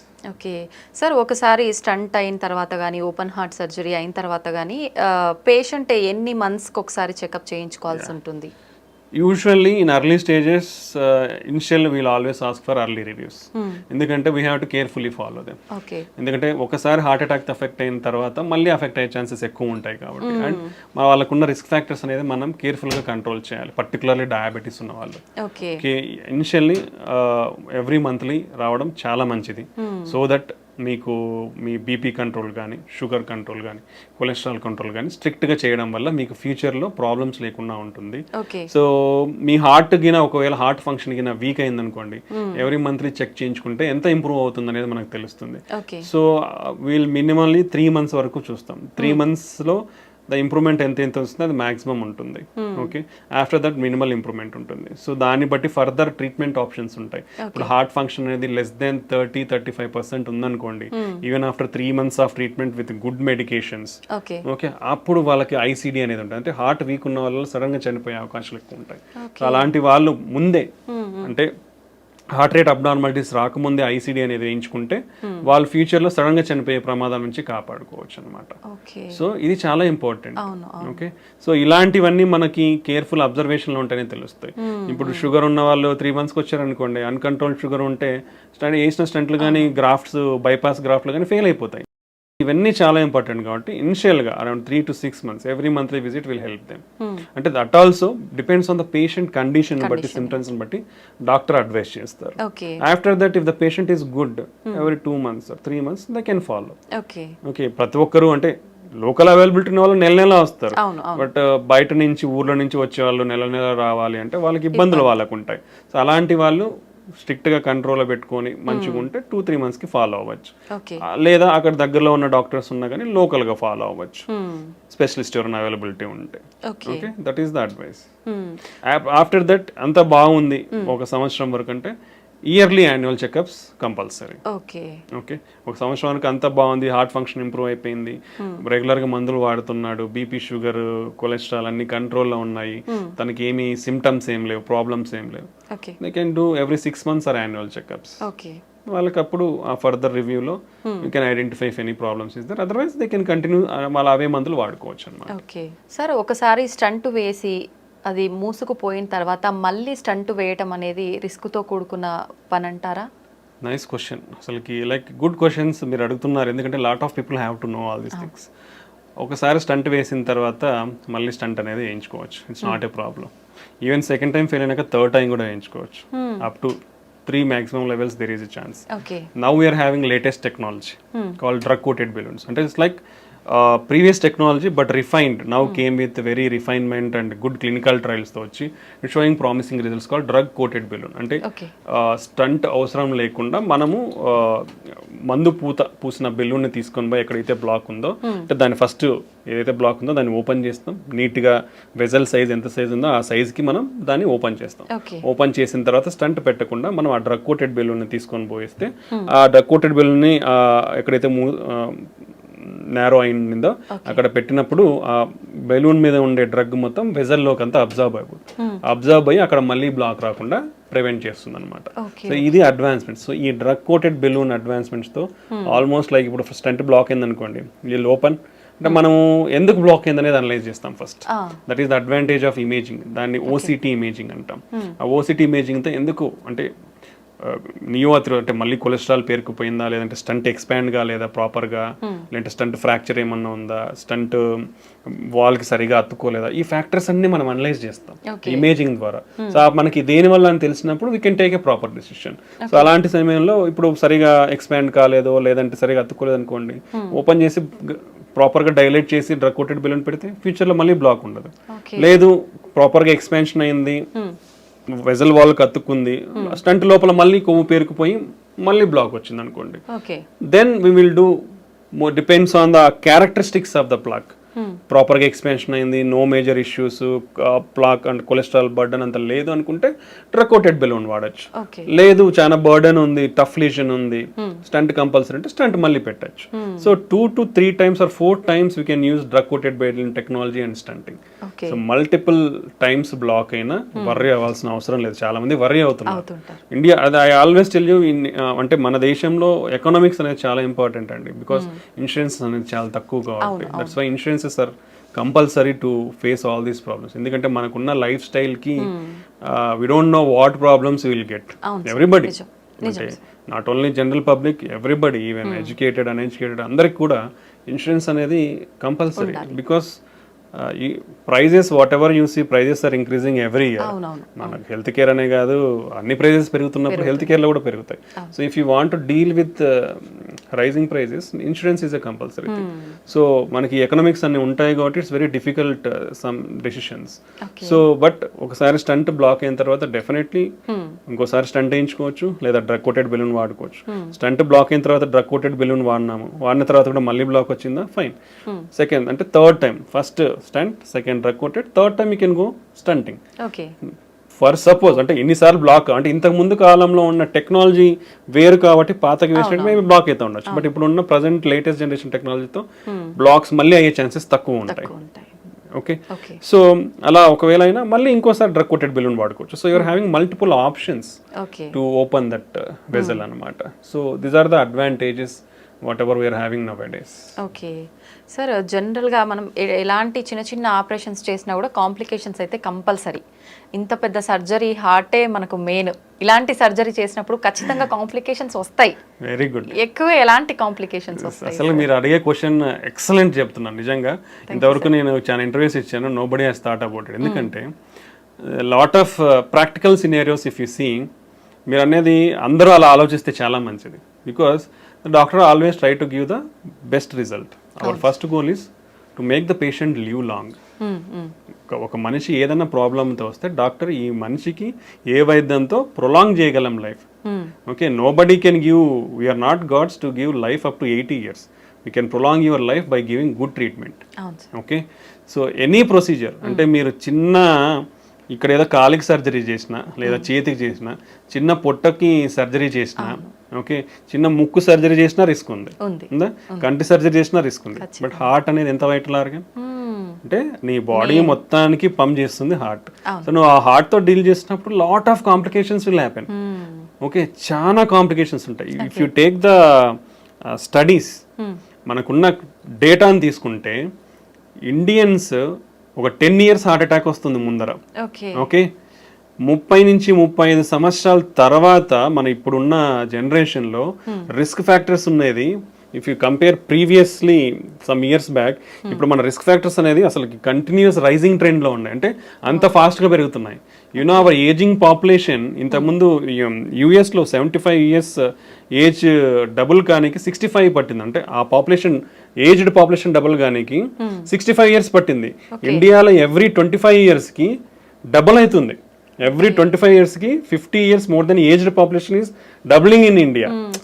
Lot of and ఎవరైతే హార్ట్ అటాక్ తో ప్రజెంట్ అవుతున్నారో compare to western countries or European countries, ఇక్కడ డబల్ కాంప్లికేషన్స్ ఉంటున్నాయి. అంటే మన జెనెటిక్ ప్రొఫైల్, మన రిస్క్ ప్రొఫైల్ అనేది చాలా ఎక్కువ ఉంది ఇక్కడ. సో కాంప్లికేషన్స్ అనే రేట్స్ కూడా ఎక్కువ ఉన్నాయి. So compared to others, we are having higher complication rates. These are because of our lifestyle and our genetic factors and demographic factors. So heart is a very vital organ. So ఎందుకంటే everything will happen in seconds అండి ఇక్కడ. So we take that much precaution to do any procedure, either in stunting కానీ అంటే lot of procedures. If we count, I will take some 30, 40, 50 procedures and I will name it. అంటే not only stunting ఒకటే కాదు, కార్డియాలజీలో ఉండేది heart holes ఉంటాయి. Heart holes ని close చేస్తాం, దాంట్లో డిఫరెంట్ రకాల హార్ట్ హోల్స్ ఉంటాయి. లేదా ఈ వాల్స్ అనేది నేరో అయిపోతాయి, నేరో అయినప్పుడు బెలూన్ తీసుకుని పోయి ఓపెన్ చేస్తాం. ఓకే, ఇవి ఉంటాయి. పేస్ మేకర్స్ ఉంటాయి, ఐసిడిస్ ఉంటాయి. ఓకే, ఇలాంటి చాలా ప్రొసీజర్స్ ఉన్నాయి కార్డియాలజీలో. So without the need of open heart surgery we're doing all these things. సో ఇలాంటి అయ్యే టైంలో రిస్క్ అనేది డెఫినెట్లీ ఉంటుందండి. బట్ లాట్ ఆఫ్ ప్రికాషన్స్ తీసుకొని, అంటే ఇప్పుడు బీపీ పడిపోతుంది అంటే బీపీ కోసం ఒక బెలూన్, ఐఏబీపీ బెలూన్ అనేది ఇండియాలో రీజనబుల్ కాస్ట్ దొరుకుతుంది. ఇంపెల్లా అని ఉంటుంది కానీ it's very costly. It's like lot of people it is unreachable నౌడేస్ till now, even ఇప్పుడు కూడా. సో ఐఏబీపీ బెలూన్స్ రెడీగా పెట్టుకుంటాం. హార్ట్ రేట్ పడిపోయే ఛాన్స్ ఉండొచ్చు. హార్ట్ రేట్ పడిపోనికి పేస్ మేకర్ అనేది రెడీగా ఉంటుంది. ఒకవేళ డెఫినెట్లీ అవుతుందని తెలిసినప్పుడు ముందే పేస్ మేకర్ పెడతాం. లేదా బీపీ పడిపోతుందంటే ముందే బీపీ బెలూన్ సపోర్ట్ కోసం పెట్టుకుంటాం. బీపీ కోసం ఇంజెక్షన్స్ రెడీగా పెట్టేసుకుంటాం. ఓకే, కిడ్నీ క్రియాటిన్ లెవెల్స్ అబ్నార్మల్గా ఉన్నాయంటే దానికి స్పెసిఫిక్ కాంట్రాస్ట్ ఉంటాయి, విజీ ప్యాక్ అంటాం. సో అవి స్పెసిఫిక్ అంటే కిడ్నీ డ్యామేజ్ కాకుండా ప్రికాషనరీ మెజర్స్ తీసుకొని స్టార్ట్ చేస్తాము. ఓకే, దెన్ హార్ట్ రేట్ సడన్గా పెరిగే ఛాన్స్ ఉండొచ్చు. సడన్గా పెరిగే ఛాన్స్ ఉంటే సడన్గా అది షాక్ ఇస్తే కంట్రోల్ చేయడానికి డీఫిబ్రిలేటర్ రెడీ ఉంటుంది. ఓకే, దెన్ పేషెంట్కి సడన్గా ఆయాసం రావచ్చు. ఆయాసం వస్తే ట్యూబ్ వేసుకొని వెంటిలేటర్, మిషన్, అనస్థీషియా రెడీగా ఉంటారు. ఓకే, దెన్ బీపీ సడన్ గా పెరిగే ఛాన్స్ ఉంటుంది. బీపీ తగ్గించడానికి సడన్ గా మెడికేషన్స్ రెడీగా ఉంటాయి. How many precautions we are taking. మా క్యాత్ ల్యాబ్స్ అంటే ఈ ప్రొసీజర్స్ చేసేటప్పుడు we are having minimum of 7 to 8 persons there. For doing a procedure we are a team of 7 to 8 members, not a single person we are doing, because to bring the patient back to normal we keep all efforts whatever it is there. So ఇట్లాంటి risks అనేది ఉంటాయండి. ఈ risks అన్ని కూడా less than 1%, 2% లో చేస్తున్నాం మేము. Okay, hardly less than 1%. Okay, so 100లో ఒకరికి ఇట్స్ వెరీ రేర్. అంత మినిమైజింగ్ కాంప్లికేషన్స్ తో we're doing with good success rates. సో ఇవన్నీ ఉంటాయండి, అందరూ తెలుసుకోవాలి ఇది. ఎందుకంటే హార్ట్ అనేది చాలా వైటల్ ఆర్గన్. ఎందుకంటే ఇప్పుడు కొట్టుకుంటుందండి, సడన్ గా అయిపోతే అయిపోయినట్టు. Okay, it can happen any time. Surgery అప్పుడే కాదు, ఇంట్లో ఉన్నప్పుడే. ఇప్పుడు హార్ట్ అటాక్స్ లో 50% హాస్పిటల్ రాకముందు చనిపోతున్నారు. ఆల్రెడీ నీ హార్ట్ డ్యామేజ్ అయిపోయి మనం లేట్ గా ప్రజెంట్ అయిపోయి హాస్పిటల్ కి, ఇలా ప్రజెంట్ అయినప్పుడు రిస్క్ ఎక్కువ ఉంటుంది. If it's see the data, మనం మళ్ళీ if come to the whatever data is available till now, heart attack లో బీపీ పడిపోయింది అనుకోండి, high risk of death. 40 to 50% of the cases will go to die. ఎక్కువ chances ఉంటాయి. 40 to 50% recover అవుతారు with simple medications or just going stenting. But rest of the 40-50% in heart attack with cardiogenic shock అంటాం, అంటే BP పడిపోయినప్పుడు. In rest of the 40 to 50%, around 75 to 80% are going to die whatever the treatment you give. That is the risk profile in heart attack. So ఎప్పుడైనా heart ఇంటర్వెన్షన్స్ని ఆ విధంగా చూడండి, అన్నీ తెలుసుకోండి. అంటే always we explain the patient before taking any surgery. I think this is a platform I am getting. I just want to tell the people, అంటే అందరికి అర్థం అవ్వాలి అంటే ఎంత రిస్క్ ఉంటుంది హార్ట్ సర్జరీలలో కానీ, హార్ట్ స్టంటింగ్లలో కానీ. స్టంటింగ్ అనేది రియర్లీ అంటే వెరీ లెస్ కాంప్లికేటెడ్ ప్రొసీజర్స్ లాగానే we are doing very good results, we are giving good results. But still some risk will be there. మనము చిన్న కాలో ఏలో ఏ చిన్న ముక్కు సర్జరీ చేయించుకున్నా రిస్క్ చెప్తా ఉన్నారు. హార్ట్గా ఉన్నప్పుడు డెఫినెట్లీ రిస్క్ అనేది ఉంటుంది. బట్ ఈవెన్ దెన్ అవన్నీ ప్రికాషనరీ మెజర్స్ తీసుకొని we always do very safely and we always bring the patient a good life. Okay. ఇది కంపల్సరీ అందరూ మీలాగా ఆలోచిస్తే definitely doctors will be always be happy.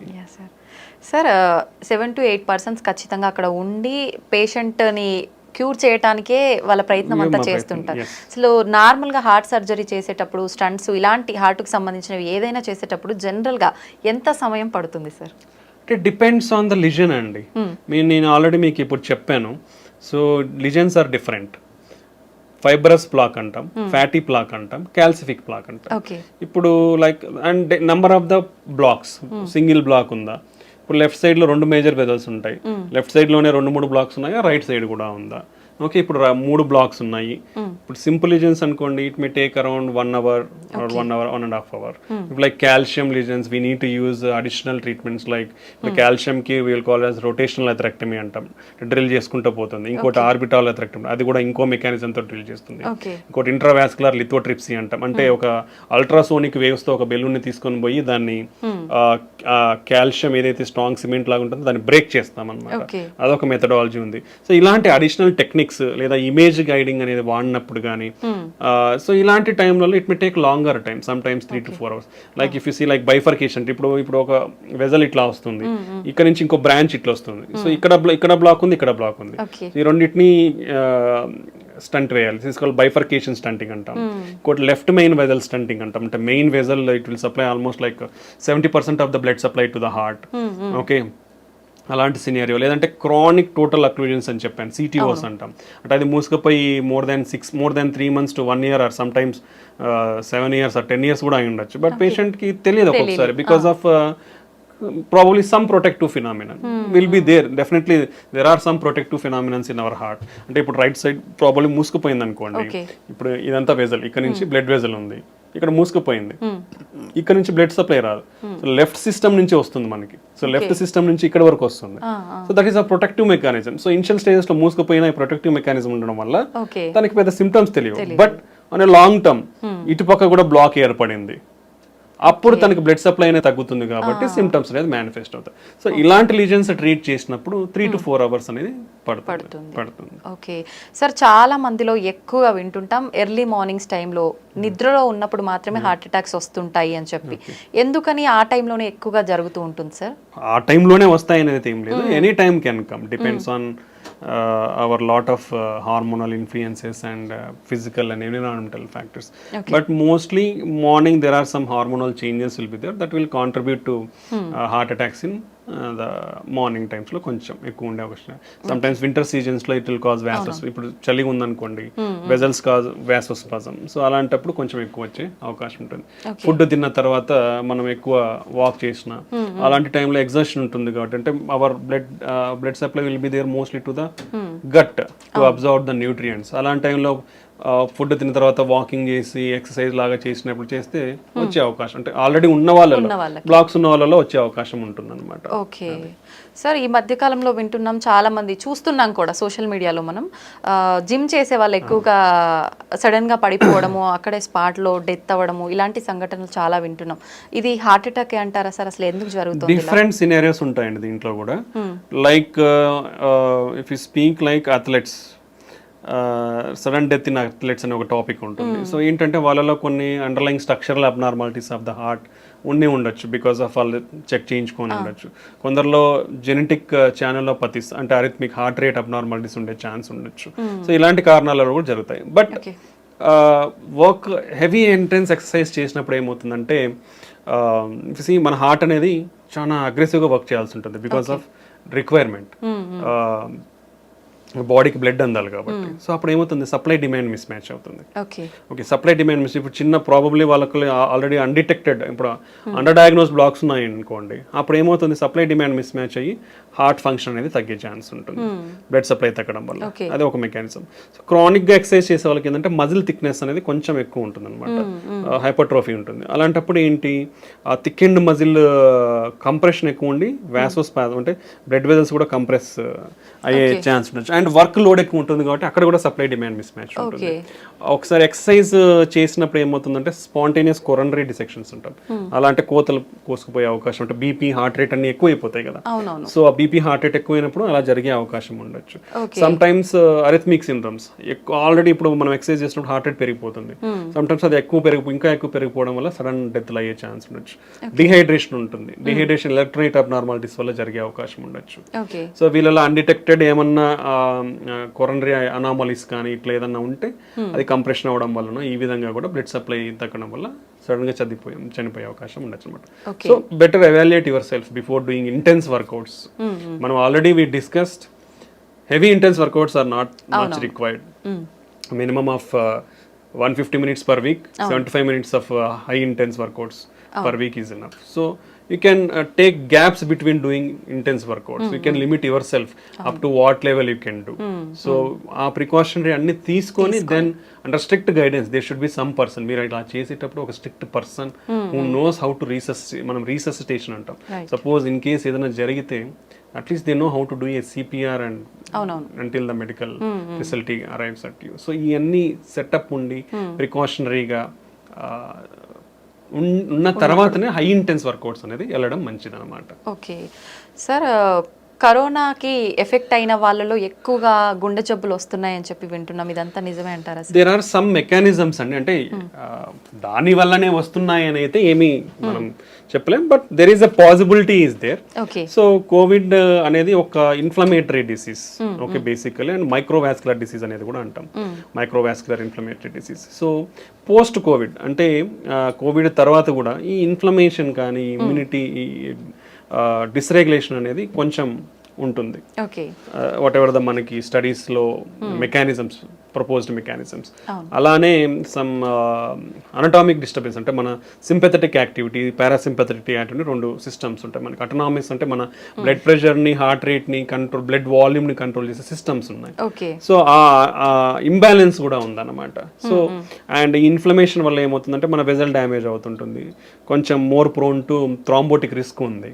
So ఈ underlying mechanisms వల్ల Covid తర్వాత కూడా కొంచెం, అంటే పర్టికులర్లీ ఈ రిస్క్ కూడా ఎవరిలో ఎక్కువ ఉంటుందంటే రిస్క్ ఫ్యాక్టర్స్ ఉన్న వాళ్ళల్లో, already sugar, BP, cholesterol problem, kidney problems, old age ఉన్న వాళ్ళు, ఆల్రెడీ హెల్త్ ఇష్యూస్ ఉన్న వాళ్ళల్లో కొంచెం ఇవి ఎక్కువగా చూపిస్తా ఉందన్నమాట. అదర్వైజ్ రెస్ట్ ఆఫ్ ద పీపుల్లో అంత ఎఫెక్ట్స్ మనకి, ఇలాంటి వాళ్ళలో కొంచెం ఎఫెక్ట్స్ ఉండే అవకాశం అయితే ఉంటుంది అనమాట. సో పోస్ట్ కోవిడ్ ఈ విధంగా జరిగే అవకాశం కనిపిస్తా ఉంది. ఓకే సార్, వంశ పారంపర్యంగా కూడా మనకు జెనెటిక్స్ని బట్టి హార్ట్ అటాక్ వచ్చే ఛాన్స్ ఉంటుందని అయితే వింటున్నాం.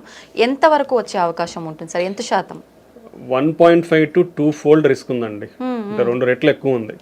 పర్టికులర్లీ హార్ట్ అటాక్ ఇంట్లో వాళ్ళకి లెస్ దాన్ 50 to 55 years లోపల మన ఇంట్లో వాళ్ళకి ఎవరికన్నా హార్ట్ అటాక్ వచ్చింది అనుకోండి, 2 రెట్లు ఎక్కువ మనం రిస్క్ లో ఉన్నట్లే.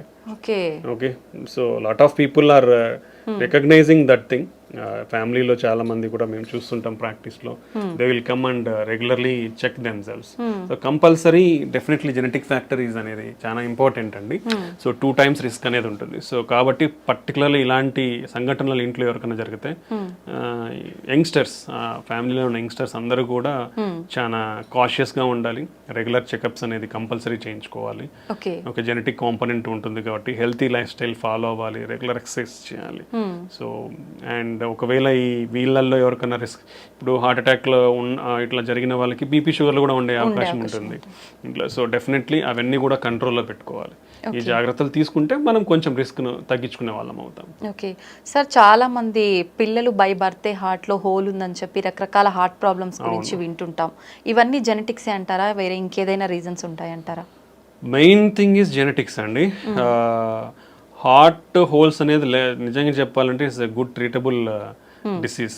అది ఉంటే lot of the kids will get definite good treatment. But అది కాకుండా కాంప్లెక్స్ కంజెనిటల్ హార్ట్ డిసీజెస్ అంటాం. These are very difficult to treat. అంటే surgeries available, but they have to be long-term problems will be there in those type of complex Okay. congenital heart defects లో. Okay primary thing genetics కాకుండా second thing మనం చూస్తే maternal health is important. That is the most one of the most reason to consider. అందుకే lot of governments are concentrated on maternal health also. So వాళ్ళకి good nutrition is important. And మనం already discuss చేసుకున్నాం, వీళ్ళకి BP sugar ఇవన్నీ కూడా develop కాకుండా ఉంటే they will give healthy. Particularly infections, maternal infections కానీ, maternal drug abuse, maternal smoking, alcohol, drugs కానీ ఇవన్నీ ఉండకూడదు యూజువల్గా. ఇవన్నీ ఓల్డ్ జనరేషన్లో అయితే లేవు, న్యూ జనరేషన్ మనకు తెలియదు ఎంత. సో ఇవన్నీ డ్రగ్స్ ఎఫెక్ట్స్ కానీ, దెన్ ఈవెన్ సమ్ మెడికేషన్స్లో కూడా pregnancy ante there are lot of limitations to give some medications. So we'll avoid completely some medications in pregnancy. Okay, so there are specific drugs to be given. Avanni monitor cheskoni istam anamata, that every physician or doctors will follow all those things to avoid these complications.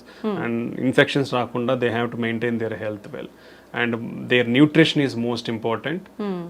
And baby birth kuda first 1000 days of baby birth is most important. So they should compulsorily get the breastfeed.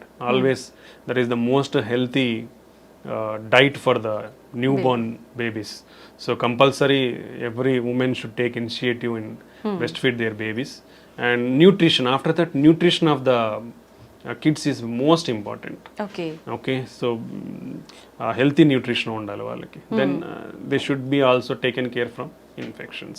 Because previously and even now still we are seeing rheumatic heart disease, infection related heart valve problems, acute rheumatic fever and rheumatic heart in children. And then even that infections will cause heart pump failure also, we'll call as myocarditis. So there are a lot of problems is there in children. So both maternal health and the infant infant health is most important. జాగ్రత్తలు తీసుకుంటే కొంచెం genetic factors anyway మనం avoid చేయలేము కాబట్టి దీనివల్ల కొంచెం risk తగ్గించుకునే అవకాశం ఉండొచ్చు. ఓకే, మీరు ఇందాక కూడా చెప్పారు ఖచ్చితంగా మనము డైట్, ఎక్సర్సైజ్ అనేది ఇంపార్టెంట్. డైలీ రొటీన్ ఏ విధంగా ఉంటే ఇలాంటి ఇష్యూస్ రాకుండా కొంతవరకు కాపాడుకోవచ్చు అంటారు సార్? అంటే there is no specific thing for us. ఒక్కొక్కరి dietary pattern if even okay different states, ఒక స్టేట్లో తీసుకుంటే district dietary pattern is completely different ఉంటుంది. So based on your local diet, lot of people our staple diet is rice. In rice itself you can go better for unpolished rice. Okay, and quantity, how much of quantity you are taking. మనము we are usually 3 meals అందరికి ఇది standard మనకి ఇక్కడ. ఆ 3 meals ని ఎలా తీసుకుంటామంటే మనం overload. So that's not good. So every 3 meals మధ్యలో keep 1 snack meal. Okay, small snack meal, so that you can reduce the amount here. So ఒకేసారి ఎక్కువ తీసుకునేది అనేది తగ్గుతుంది. So take limited food multiple times rather than taking heavy food at only 3 times. That is one of the important thing where we can concentrate and change our lifestyle. That will reduce. And our snacks kuda you can take raw vegetables or only fruits, or you can take nuts. So these healthy nuts. Don't go for processed foods. Don't go for like ready to eat, ready to made foods. Those are all unhealthy, and it's only for చెప్పాను కదా, easy availability is causing lot of problems. అంతే sir. Okay, so దీన్ని prevent చేసుకోవాలంటే ఈ measures తీసుకుంటే ఫుడ్లో మనం. And now previous కాలంలో మనం చాలా మంది చెప్పేది వింటాం, మిల్లెట్స్ ఎక్కువ తినేవాళ్ళు మన గ్రాండ్ పేరెంట్స్ కూడా. ఆఫ్టర్ దట్ రైస్ అనేది వచ్చింది. So better you can take parts of the millets and cereals and pulses into our food. చాలా తక్కువ తీసుకుంటాం అందరం. You should increase all these things. Beans కానీ, kidney beans, or a lot of different types of beans is there. So we can increase all those diet in our food. So ala cheyadam valla we can take a more healthy food and restrict your non-vegetarian. ఇప్పుడు రోజు బిర్యానీలు తినే వాళ్ళు ఎంతమంది ఉన్నారు, వేలల్లో ఉంటారు. So that's not healthy. Okay, so you can reduce your non vegetarian. Previously only weekly once తినేవాళ్ళు. That's good really. Nowadays daily non veg లేనిదే ముద్ద కూడా దిగని వాళ్ళు చాలా మంది ఉంటారు. So that's not a good habit. we already discussed చేప అంటే ఫిష్ కానీ పౌల్ట్రీ కానీ 2 to 3 times. అంటే 2 to 3 times అంటే 3 days కాదండి, 2 to 3 servings. It is called 2 to 3 servings per week. Okay, అది important. That is important, not days. 2 to 3 servings per week is okay. Okay, ఈ changes in the diet తీసుకుంటే we'll stay healthy and exercise definitely at least spare 30 minutes. You do simple walk or brisk walk, or spare 30 minutes for your health per day. Okay At least 6 days a week. Sunday you can enjoy wherever. అవును At least 6 days a week, spare 30 minutes a day. Just if you are not having any equipment or nothing, do normal walk or do small brisk walk. That will maintain you healthy. And if anybody is really interested, average people life style ప్రకారం ఇప్పుడు అందరున్న life style ప్రకారం ఎన్ని steps నడుస్తున్నారు చెప్పదా? 2000 to 3000 steps కంటే నడవట్లేదండి, ఇంకా తక్కువ నడుస్తున్నారు. That is unhealthy. Minimum to minimum maintain around 5,000 to 6,000 steps per day. If you are really have time, go for at least 10,000 steps per day. That will still have some more benefits. So ivanni kuda important. Exercise is definitely a part and parcel of our this thing. Along with that, you can practice meditation or yoga. Yoga is having a lot of good beneficial effects on the health and mind. So you can do yoga and meditation. So at least ante oka 1 hour, like 30 minutes some exercise, 15 minutes some yoga, 15 minutes some meditation. You'll get that peace of mind and you can reduce your stress levels. You can control అంటే మన risk ఫ్యాక్టర్స్ని control చేసుకోవచ్చు. ఇలా చాలా వాటికి ఉపయోగపడుతుంది అనమాట. Okay, నిజంగా చాలా మంచి వాల్యుబుల్ ఇన్ఫర్మేషన్ అయితే మా ప్రేక్షకుల కోసం ఇచ్చారు sir. Thank you very much. Thank you అండి, thank you very much. And for more videos, Please subscribe to iDream. Please subscribe to iDream. Please subscribe iDream. And please subscribe to iDream. For more videos, subscribe to iDream. please like, share and subscribe to the channel. Congratulations, iDream. Subscribe to iDream. Subscribe to iDream. So subscribe to iDream Media. iDream ki iDream team andarki huge congratulations. Please subscribe iDream Media. Please subscribe to iDream. Subscribe iDream. Please subscribe to iDream. iDream అంటే నా కళల channel subscribe చేసుకున్న నోరు తిరుగుతలేదు, మీరైతే గంట గుర్తు కొట్టండి. For more such videos, please subscribe to iDream. Subscribe to iDream. Please subscribe to iDream. Please subscribe iDream Media. Please do subscribe to iDream. Please subscribe to iDream Media. For best entertainment and information, please subscribe iDream. And don't forget to subscribe to iDream.